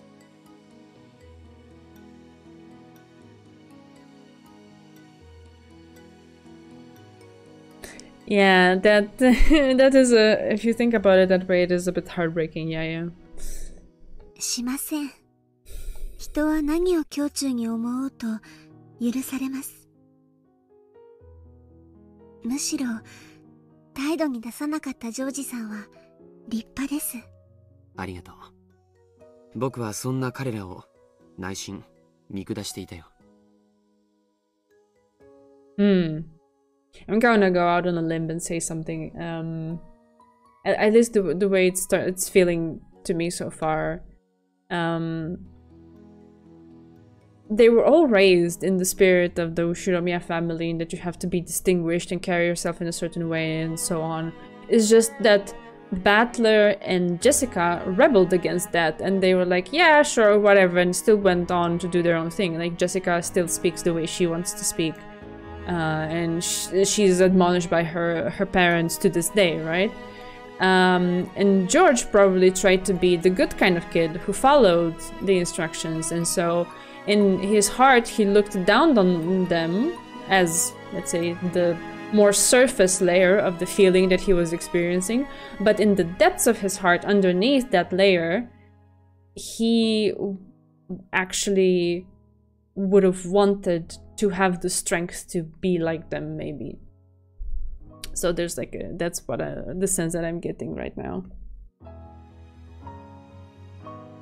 それに比べて僕はなんと立派で紳士的魅力にあふ Yeah, れ it all comes together with the equation of thinking that because he's following certain rules and checking certain boxes, he must be this like amazing thing, and like, what are these people around me that are not doing it? I'm so much better than them. But in the depths of your heart, when you're thinking those things or having those feelings, there's something deeper. It's not just that. Yeah, it's what's coming to me reading this, but maybe I'm wrong, so let's just keep reading.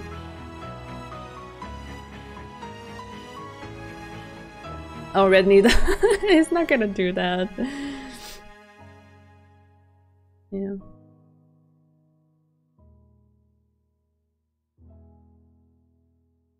I was at that age where having a girlfriend felt like a necessary condition for becoming a real man. See, all of these things, all of these thoughts, all of these like rules that he's meant to follow. And he's following them, or attempting to follow them like crazy, but things are still not going his way. So, how do you express that? Well, you develop contempt towards the people who are not doing any of that crap and are, seem to, you know, be just happy enjoying their lives over there, while you're all doom and gloom over here. Yeah. I truly believe that no girl could fail to admire a gentleman who treated girls as well as I did. So I really did assume that the girls I knew were attracted to me. それに比べたらいつまでもはしゃいだりふざけたり。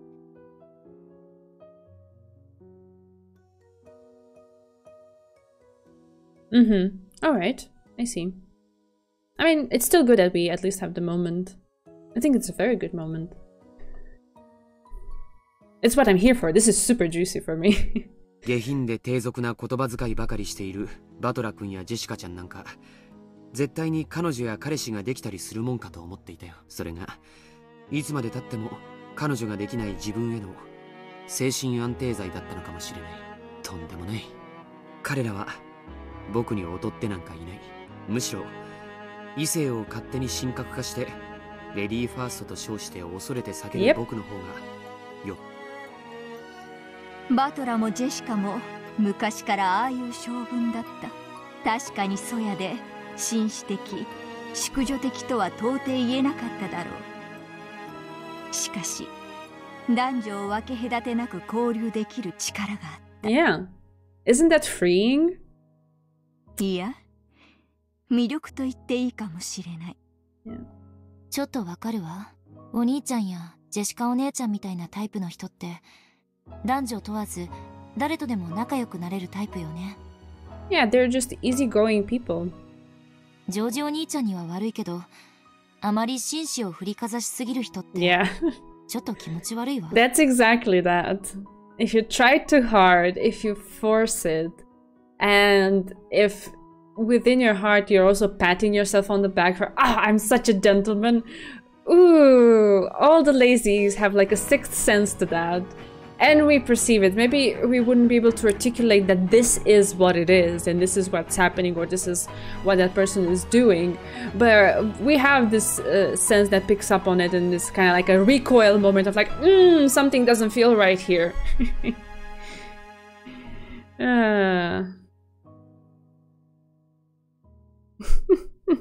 Oh god.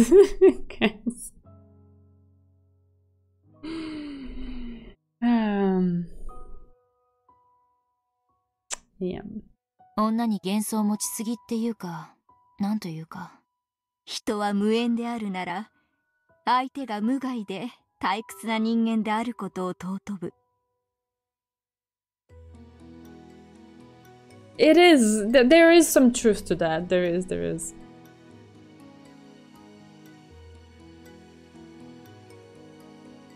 しかしそれは邪魔にならないという意味で好まれているだけだ。退屈な人間を身近にしたいと願う人間などいるわけもない。当然よ。Oh yeah, of course. I was just speaking on this particular case because this was what the story was here. I wasn't saying that only we can or something. I was just... Yeah.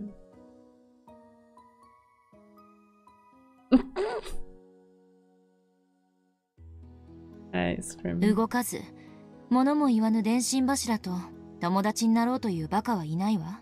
でも、動かず物を言わないのは電信柱としては優秀だわ。そういうことだ。ジョージはつまり、いくら自分が優秀であっても魅力ある人間として認められていない。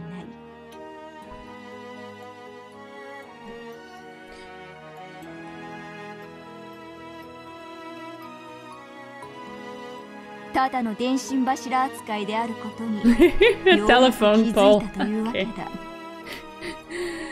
Okay, George the telephone pole, got it. 僕は当時、 No うぬ worries, ぼれの Grim. 真っ盛りだった。I totally feel you. I hate typing on my phone too.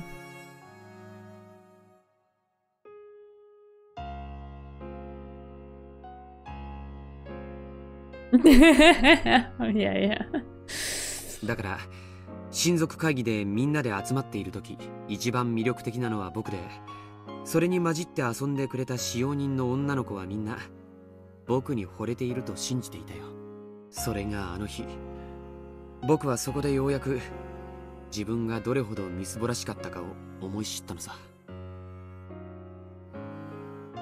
私が当時何か心ないことを言ってしまったのでしょうか。George was a telephone all along. いいや、逆さ。君は何も言わなかった。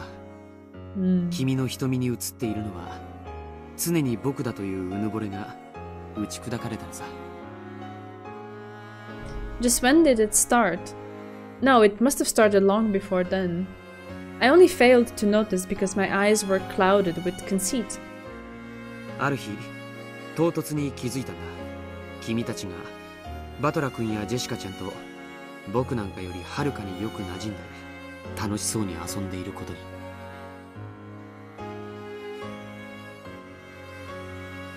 Yes, those two whom I had looked down upon so much were radiating far more charm than I was. You really looked like you were enjoying yourself that day. The look on your face was far brighter than any you ever showed me. 気色悪い話さ。僕は君を勝手に、ひょっとしたら異性の付き合いになってもいいかななんて、それを勝手に恋人を奪われた気持ちになって勝手に傷ついてる。George is the name of the Berede chatbot. Okay. Yeah, I know. Every service like that now has chatbots and they have names. Interesting. どこまでも僕はダメな男だったんだ。その時、ようやく僕は自分の愚かさに気づけたんだ。ジョージ様。その後、バトラ君はいろいろあって、親族おじさんも可愛い人だね。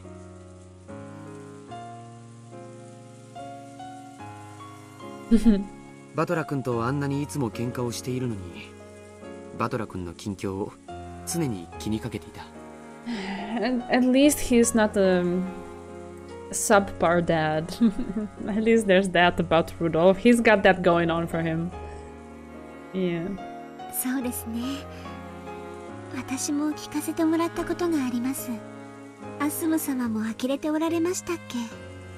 学校では大層女性に人気でトラブルが絶えないのはきっとルドルフ様の血のせいに違いないと。Serial cheater, but 6 out of 10 dad. We gotta commend him for the things that he's due being commended about. Not very many, but this is one of them.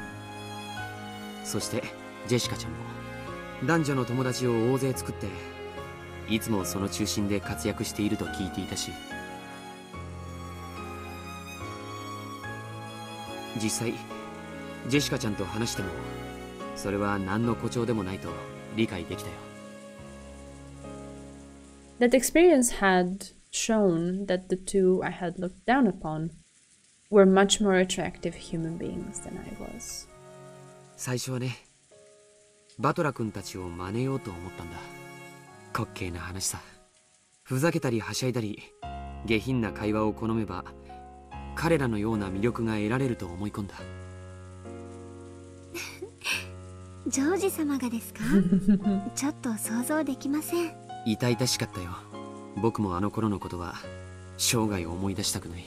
そしてそんなことを真似ても真の魅力は宿らないとすぐに気づいたよ。僕に魅力がないのは人を大事にすると称したり場の雰囲気に合わせて振る舞えると称したりしていつも一歩逃げている自分の臆病さにあったんだ。僕はそれを克服するために生まれ変わる決意をしたよ。Battler and Jessica have too much riz.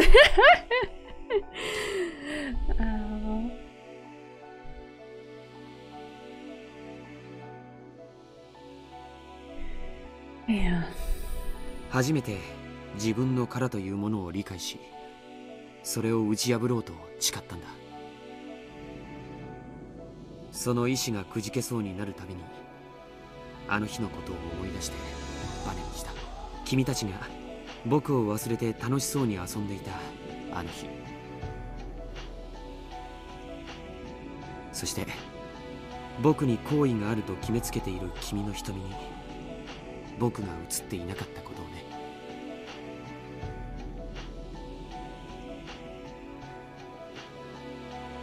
誓ったんだよ。今度こそ本当に君を振り向かせて、その瞳に僕を映してやりたいとね。それが実は君に恋をした一番最初の感情。複雑だったんですね。あの日僕を無視して遊んでいた君たち、いや君への復讐がいつの間にか本当の恋心に変わっていったんだ。しかし神に誓うよ、それが君のことを真剣に考え出したきっかけだとしても、僕が今君に持つ気持ちには何の偽りもない。僕は君を生涯愛することを誓う。それは誰にも何にも偽らない。そして君を妻として迎えるために、僕には世界を敵に回すことだって厭わない覚悟がある。ジョージさん。以上が君に先にしておきたい懺悔さ。僕は今日まで君のことを初恋で一目惚れだったと言ってきた。それは嘘なんだ。うぬぼれた僕の歪んだ。関係ないです。Shannon smiled, but she spoke forcefully enough to interrupt George's words. 初恋じゃなかったら結ばれちゃいけないんですか？初恋の人を忘れたらそれは裏切りなんですか？恋ってそんな単純じゃない。George wasn't Reddit before it was created. いえ、単純かもしれない。だって恋なんて簡単。常に今の自分の正直な気持ちだけが正解なのだから。だから昔の話も馴れ初めも何も関係ないんです。懺悔し損だったかな。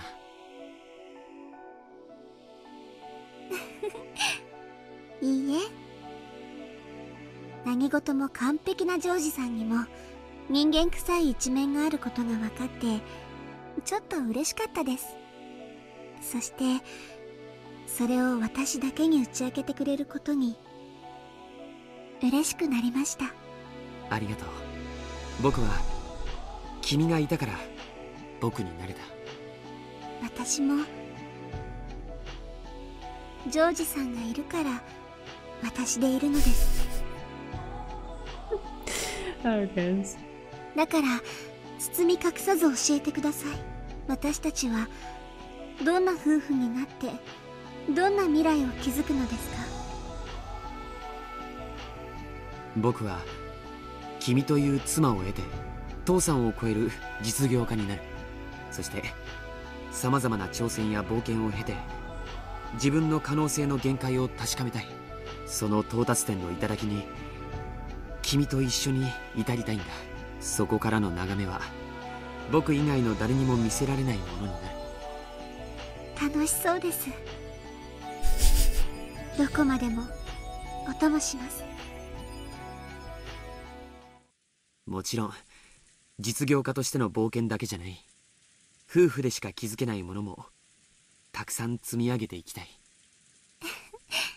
それはどんなものですか？子供を作ろう。はい、旦那様。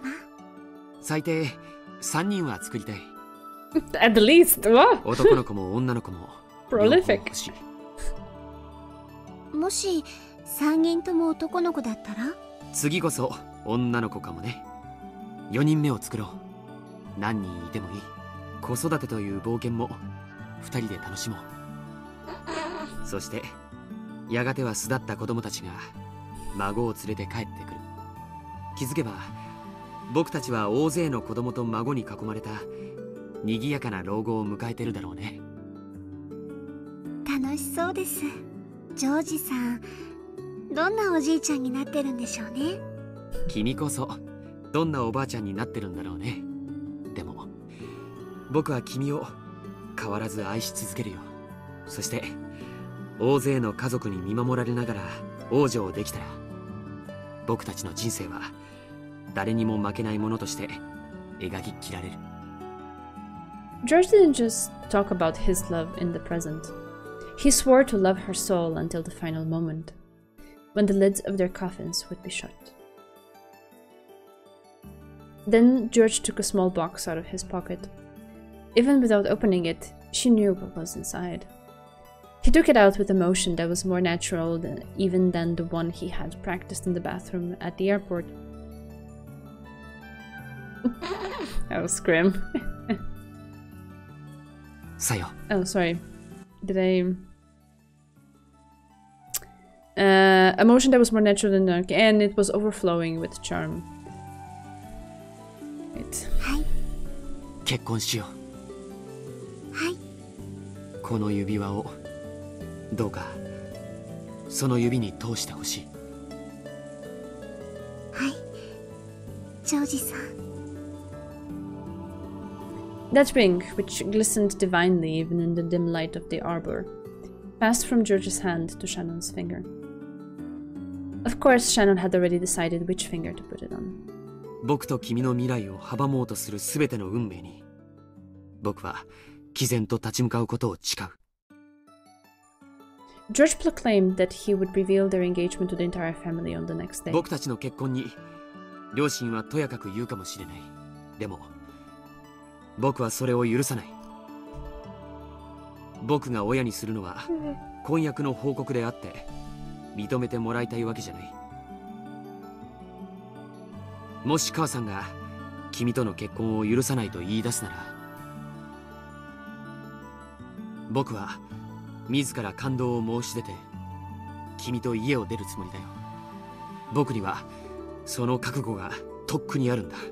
僕たちの未来を阻む全ての運命に僕は毅然と立ち向かうことを。 George had said it aloud, so Shannon said the same thing. 私も私とジョージさんの未来を阻もうとする運命に毅然と立ち向かうことを誓います。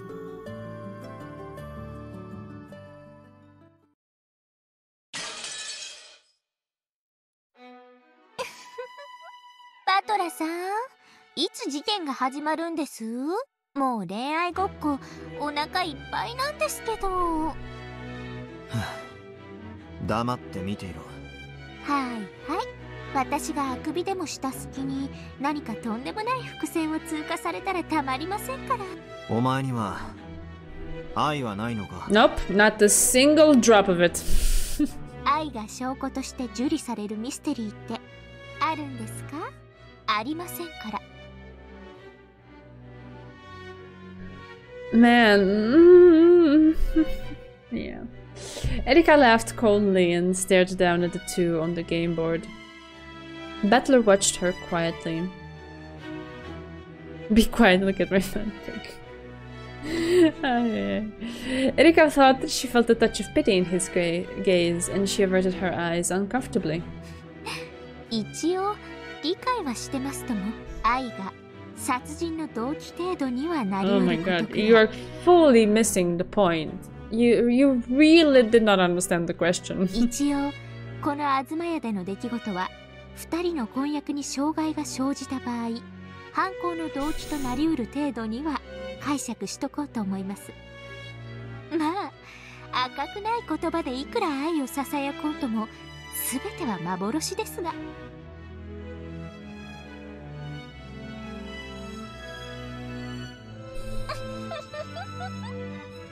かわいそうにな。お前は魔女に証拠が与えられなかったら。くだらない恋愛トークはやめてください。私はあんたの敵であって恋の話に付き合う酔狂な友人ではありませんから。私には今のあんたがさっぱりわかりません。一体あんたは何を悟ったってんです？あんたとベアとは罵り合い殺し合う関係だったはず。そのあんたが何の真相に至ってベアトに対する感情を変えたんですか？まさか殺し合うライバル関係から恋愛感情が芽生えたとかバカなこと言い出さないですよね。エリカ卿、ゲームの進行を続けさせましょう。退屈な恋愛シーンなどとっとと終わらせるに限ります。ほんとそうですね。口を挟んで失礼。ささどうぞ続きを。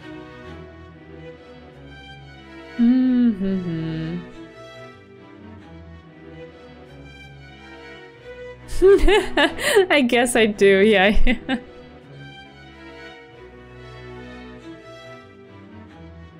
Yeah, I love Delano intervening and cutting her short, and thank you for taking her away. At least for the moment I can breathe Erika less. Ay.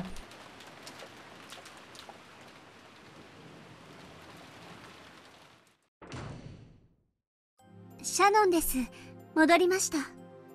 うん。今日の日誌はまだだな。はい。すぐに提出します。カノン君、留守番をありがとう。長い休み時間だったね。Canon had already noticed. There was a silvery glint coming from the ring finger on Shannon's left hand. では、私は先に休む。何かあったら構わず起こすように。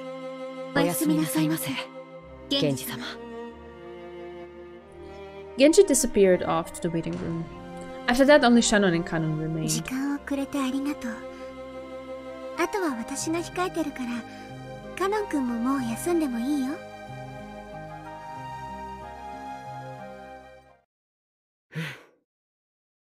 今度は僕の出番ってことだね。うん。悪いけど、私たちは負けないよ。Ah, this talk of winning again. I don't get it. 負けるものか。今日まで臆病で、お嬢様にリードしてもらわなければ何もできなかった君が。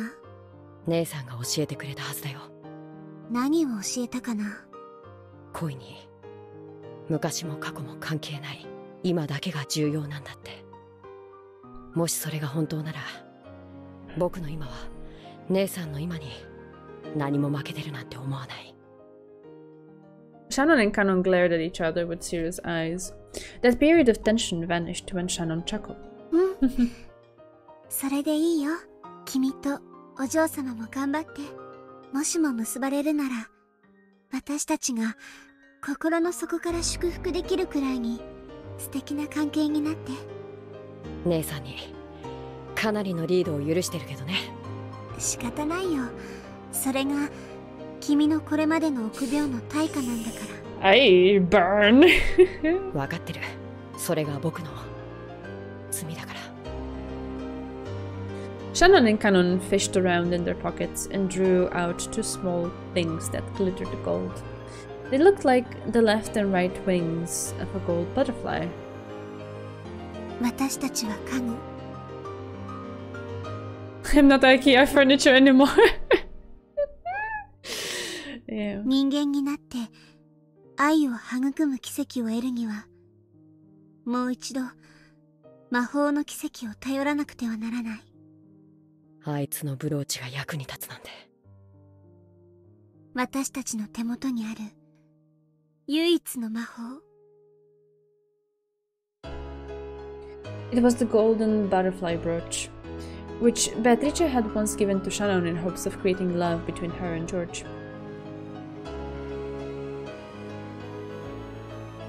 Battler showed Erika the scene to brag he had riz when George didn't.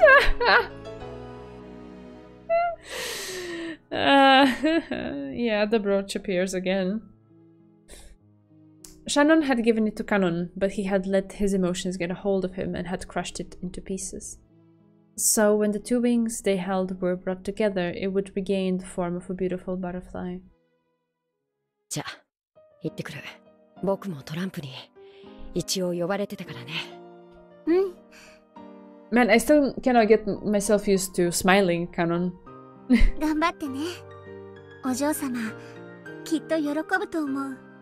It's cute, but it's also so foreign. 少し照れるな。楽しんで、その感情を。Canon left the servant room. He went to go see Jessica and tell her what he had determined to do. Shannon quietly watched him go. The fragment of the brooch and the engagement ring let off a gold and silver glint. 懐かしいぞ。あれは確かにわらわがシャノンに与えたもの。カノンが踏みつぶして以来、どこへ紛失したかと思っていたら、まだ持っていたのか。黄金蝶のブローチですね。恋愛を助ける魔法のブローチとフェザリーヌさんの本で読みました。 And that had been the first moment that Beatrice, Witch of the Forest, had met with a human and given them her power. Bit by bit she had descended from a mere ghost to the ruler of the mansion at night, and by making the servants believe in her she had wiped away the anti-magic power. And then it eventually became possible for her to appear openly in front of Shannon, whose magic resistance had grown particularly low and who had begun to believe in the existence of Beatrice. To Beato, who had been unable to interact with anyone for many years, this conversation with Shannon must have been especially fun. だから気前よく黄金蝶のブローチを与えてやったのだ。わらわは相当上機嫌であったのだな。わらわのごとき冷酷な魔女がそこまでサービスをするとは。でも素敵です。あなたは未来の恋人たちの仲を取り持たれたのですから。もちろん甘やかしたつもりはないぞ。わらわの魔力を押さえつけてきたあの肉々しい霊境を割ることと引き換えだ。そのおかげでわらわは一気に力を取り戻すことができたのだから。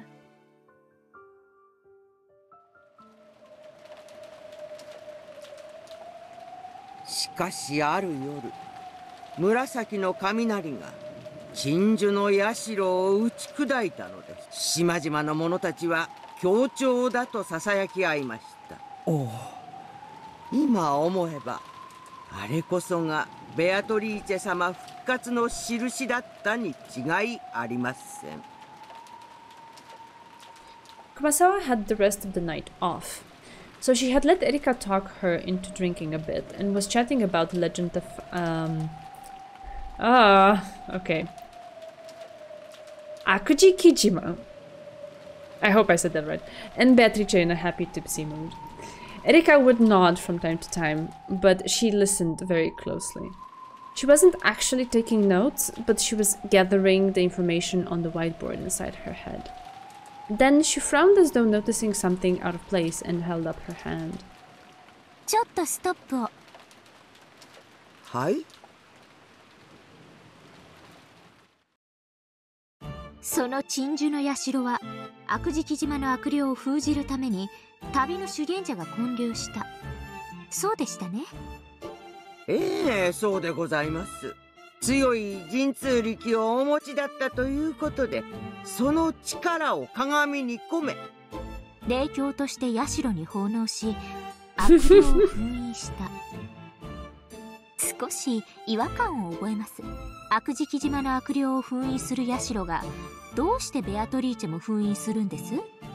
はあ、それはその霊境の神通力がShe's making Kumasawa sweat. なるほど。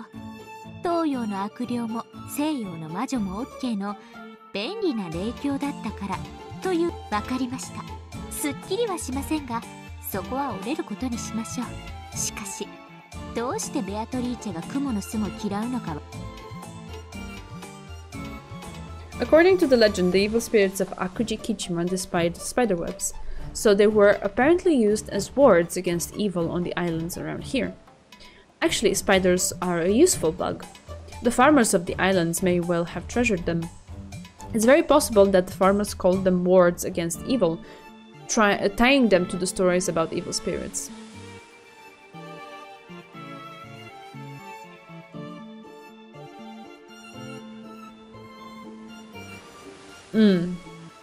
I mean, it's alright for her to keep poking and get more information out of Kumasawa and stuff, but it's just... when she goes completely unhinged and treating the others as subhuman, that's when I have a problem with her.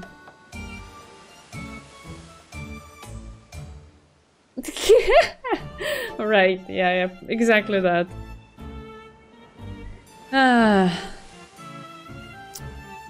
Right. The farmers called them words against evil, tying them to the stories about evil spirits in order to create a tradition of people treating this useful bug with care through the generations. Oh, interesting. しかしそれ、悪事木島伝説の話です。そもそもベアトリーチェの魔女伝説の発祥はこの島に引っ越してきた後宮金蔵が、ミステリアスな黄金伝説とそれを授けた魔女という名の愛人を吹聴してから始まったものです。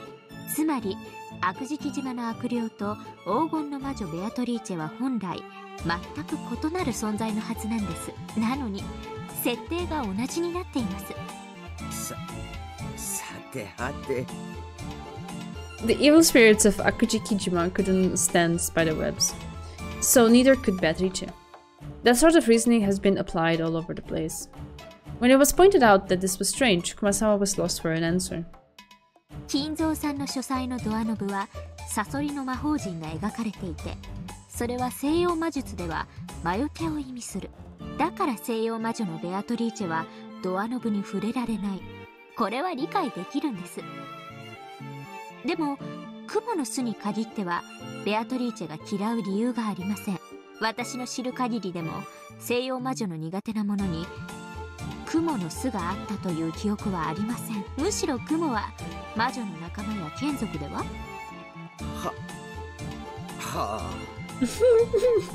思うに悪事木島伝説の悪霊と魔女伝説のベアトリーチェ、この2つの異なる伝説が少し混交しているように思います。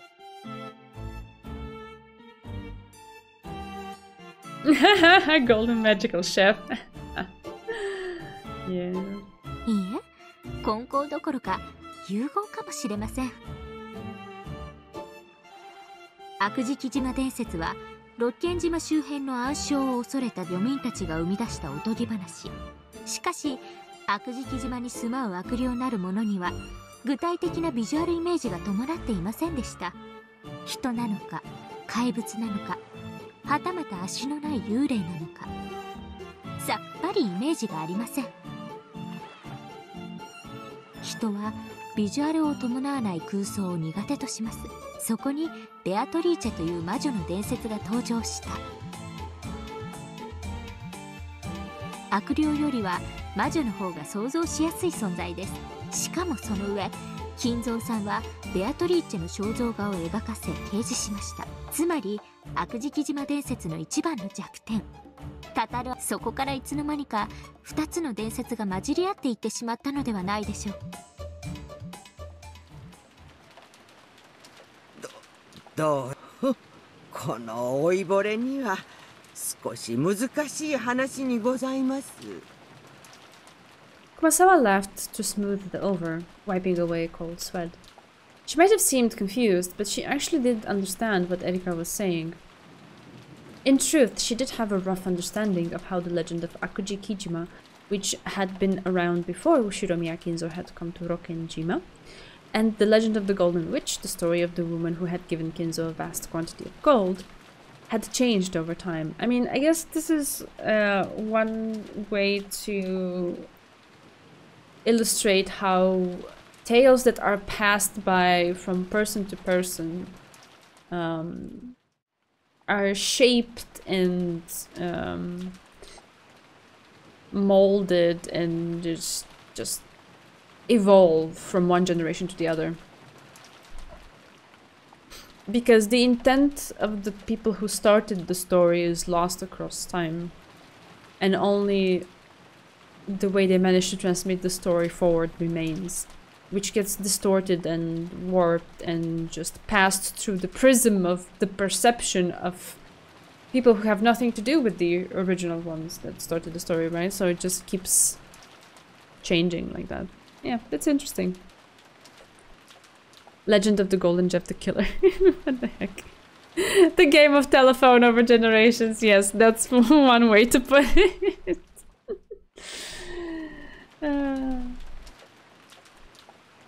She didn't want to admit it, but she knew. Beatrice's backstory that she hated the spirit mirror and spiderwebs had actually been based on the ancient legend of Akuji Kijima. The evil spirits part of that legend had just been replaced by the witch of the portrait.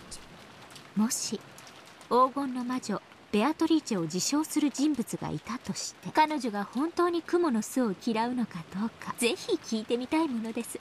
触れるとどうなるんでしたっけ？魔女の眷属は蜘蛛の巣に触れるとやけどを負うそうですから、多分そうなるんじゃないかと。いいじゃないですか。見事な魔女裁判です。蜘蛛の巣に触れてやけどするならば、それは悪霊の方であって魔女ではない。そして触れても何も起こらないのであれば、ただの人間であることの証。つまりやけどしようがしなかろうが、黄金の魔女など存在しないという証になります。魔女伝説なんて所詮悪事木島伝説が装いを変えただけの焼き直しに過ぎないのです。はあ。ただ伝説がそこにあるだけで、フルドエリカはこの程度の推理が可能です。いかがです、皆様方？Just sit down and shut up. I'm so done with her. Though only the two of them were in the lounge, Erika faced in the direction of an invisible audience. Yes. Sorry, the direction an invisible audience would have been if there was one. And shrugged. And to match Erika's imagination, the two of them actually were there, listening in. 蜘蛛の巣ですか？触れるとやけど？ When Beato the Elder snapped her fingers, a graceful silver spider slipped down from the ceiling, hanging by a transparent thread. Afterwards, only a single silver strand remained. Timidly, Beato stretched her finger out towards the spider's string. Ah, I'm tired. I'm so sorry. And she touched it. 平気です。平気なのか？え？ Beato the Elder lifted up a white, pale finger, and after showing it to her little sister, she traced the silver string with it. There was a stench like a single hair being burnt. Once again, she held her finger up in front of Beato, who was dumbfounded. There was a thin burn line, as though someone had traced across it with a razor.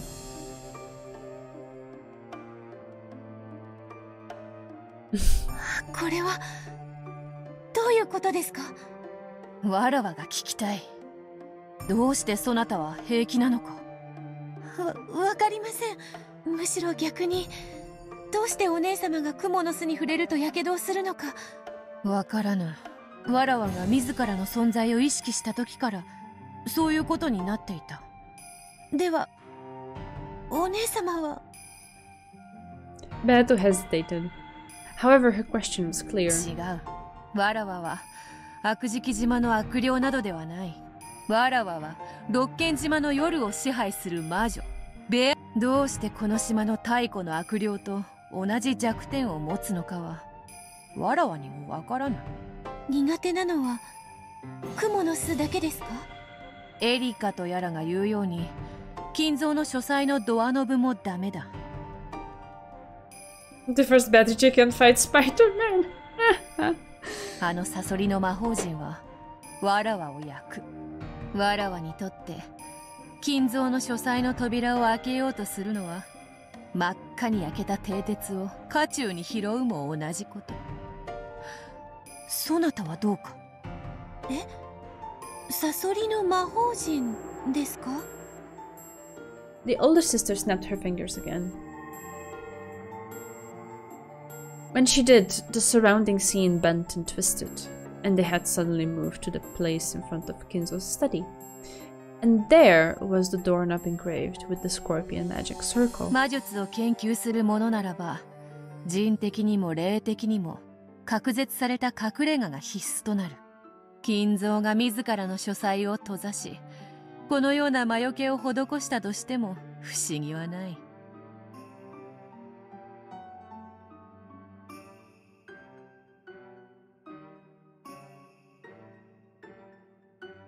I don't know if it was beeping, but maybe. Scream.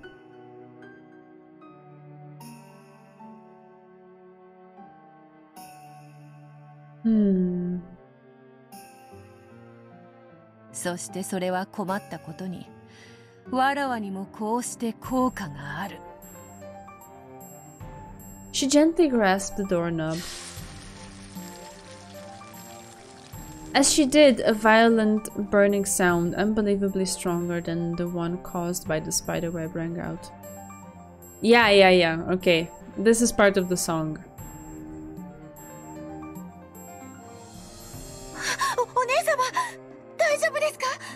I guess I've heard them so many times that when I'm reading, I kind of tune them out if I'm very focused.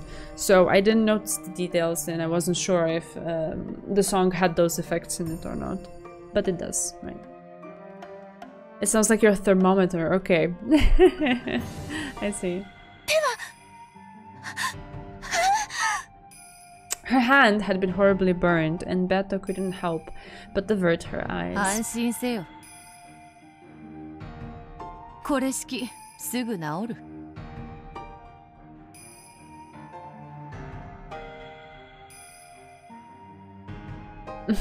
We got a whole bunch of Erika this stream. Yeah. Apparently it would heal by itself if left alone. Rodent infestation.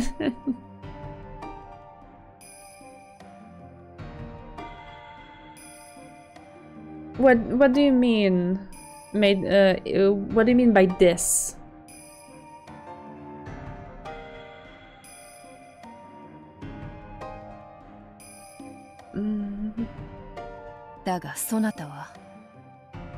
The game series. I mean, it's complicated. どうやら平気らしいな。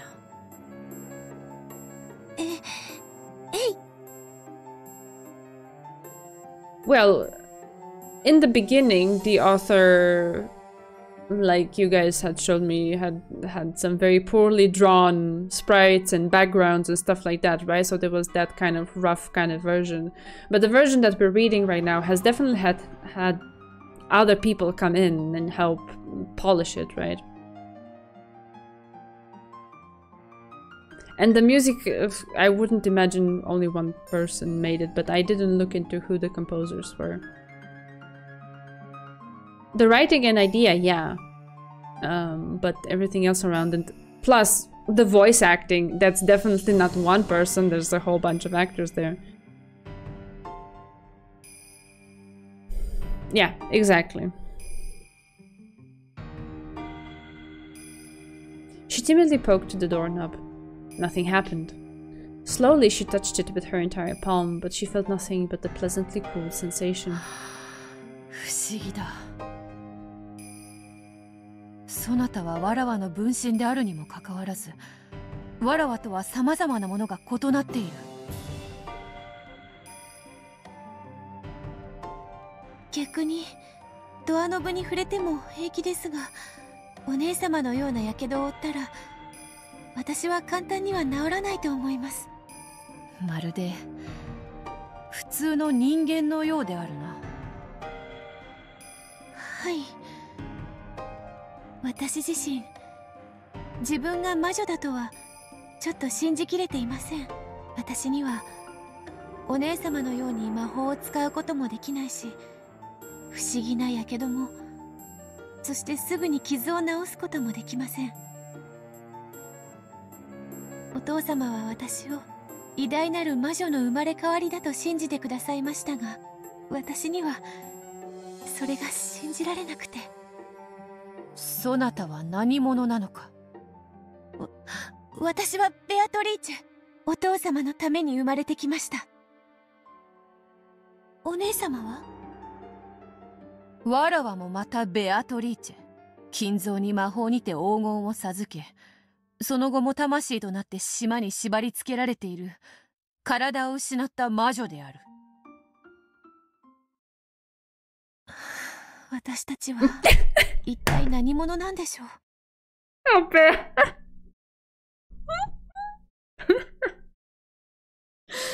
Ay, ay, ay. Alright, and the question has expanded from who am I? Who on earth are we? The mystery thickens. わらわと違い、そなたは体を持つ存在のように見える。え、そうなんですか？あのエリカとやらの話を聞いて、わらわはふと思った。魔女であり、魔法が使えるが体を持たぬわらわと、そして魔女であるが魔法は使えず肉の体を持つそなた。わらわたちはやがて一つになり、掛け合った部分を埋め合って本当のベアトリーチェとして完成されるのではないだろうか。It did seem plausible. Both of the bad teachers were missing something. If they were to become one, then surely they would be very close to the bad teacher that Battler desired. 試して見るか。I'm scared.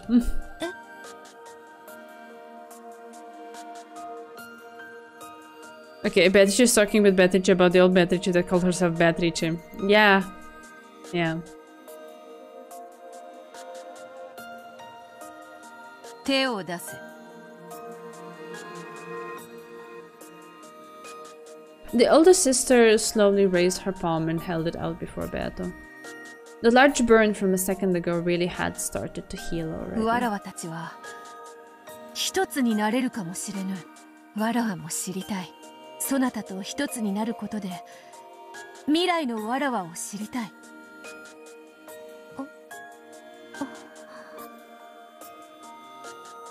Beato also raised her hand slowly, and the two hands touched.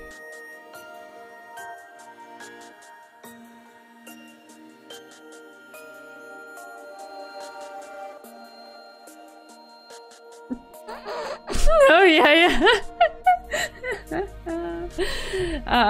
Yeah, the Beatrice never ends. Yes, there will always be a new one.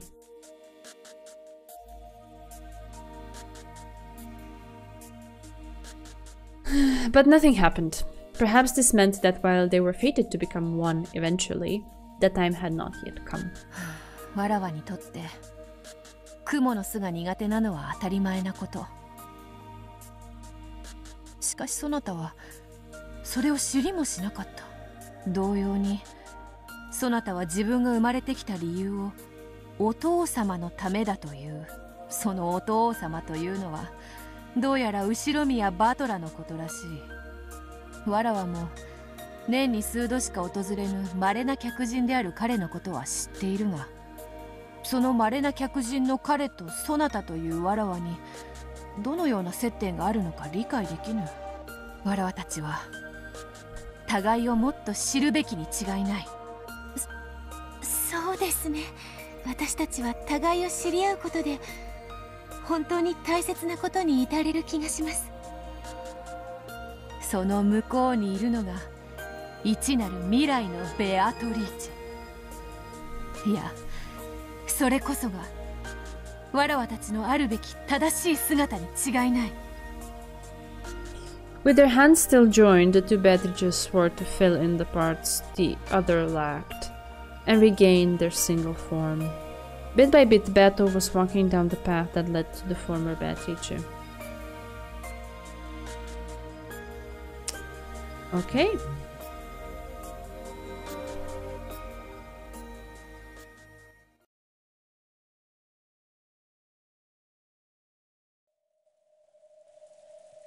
And perfect moment to make a save. There we are. Alrighty, I think this will be that for tonight. It ended at the right time.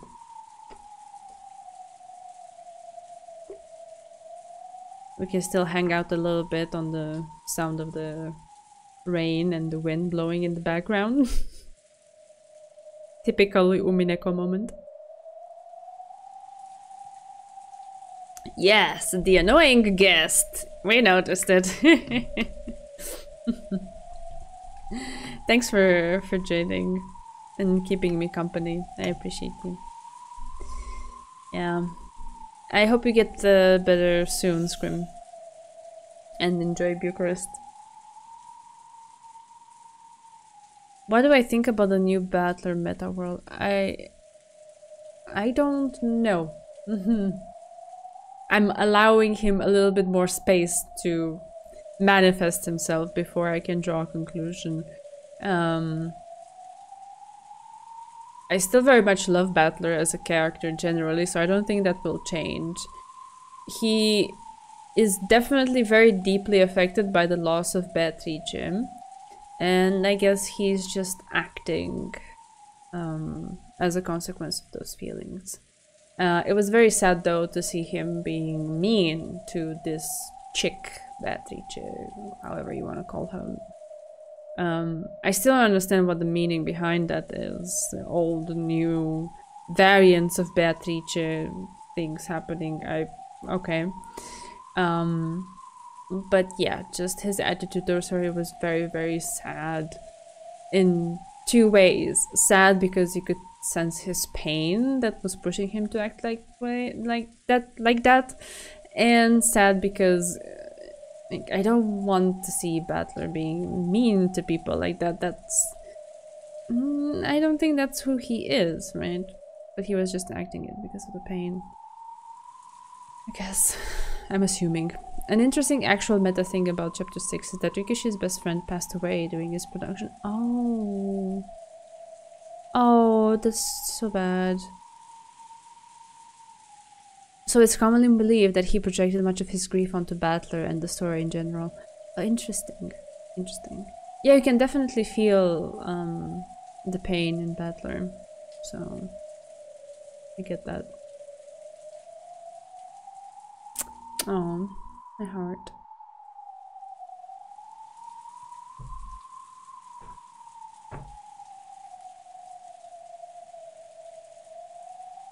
Like, the sense of loss is quite palpable about him so far. My heart, my soul, yes, Pancho.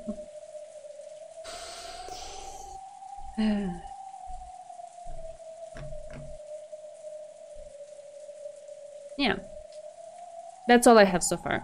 We'll see how things go. I guess I'll comment on it as things progress. Thank you so much for joining me. This has been fun. Sorry that I chose to do it without cam tonight. I will definitely have the cam on next time, I promise. You didn't really miss much. I had some very extreme facial expressions in the beginning when Erika was annoying me, but that's like nothing new. I probably had them last time too, so it's okay. It's okay. Hopefully next time I will manage to be a bit more animated as opposed to today. Until then, take care of yourselves. Have a nice weekend and a good evening, or good end to your day wherever you are in this world. And I love you and appreciate you all, and see you next Tuesday. Cameron, now the streams are a treat. Oh, thank you, Tostator. That's so sweet. Thank you, thank you, thank you. Erika, annoying? Yeah. Indeed. Alrighty. Bye-bye. Take care. Love you all.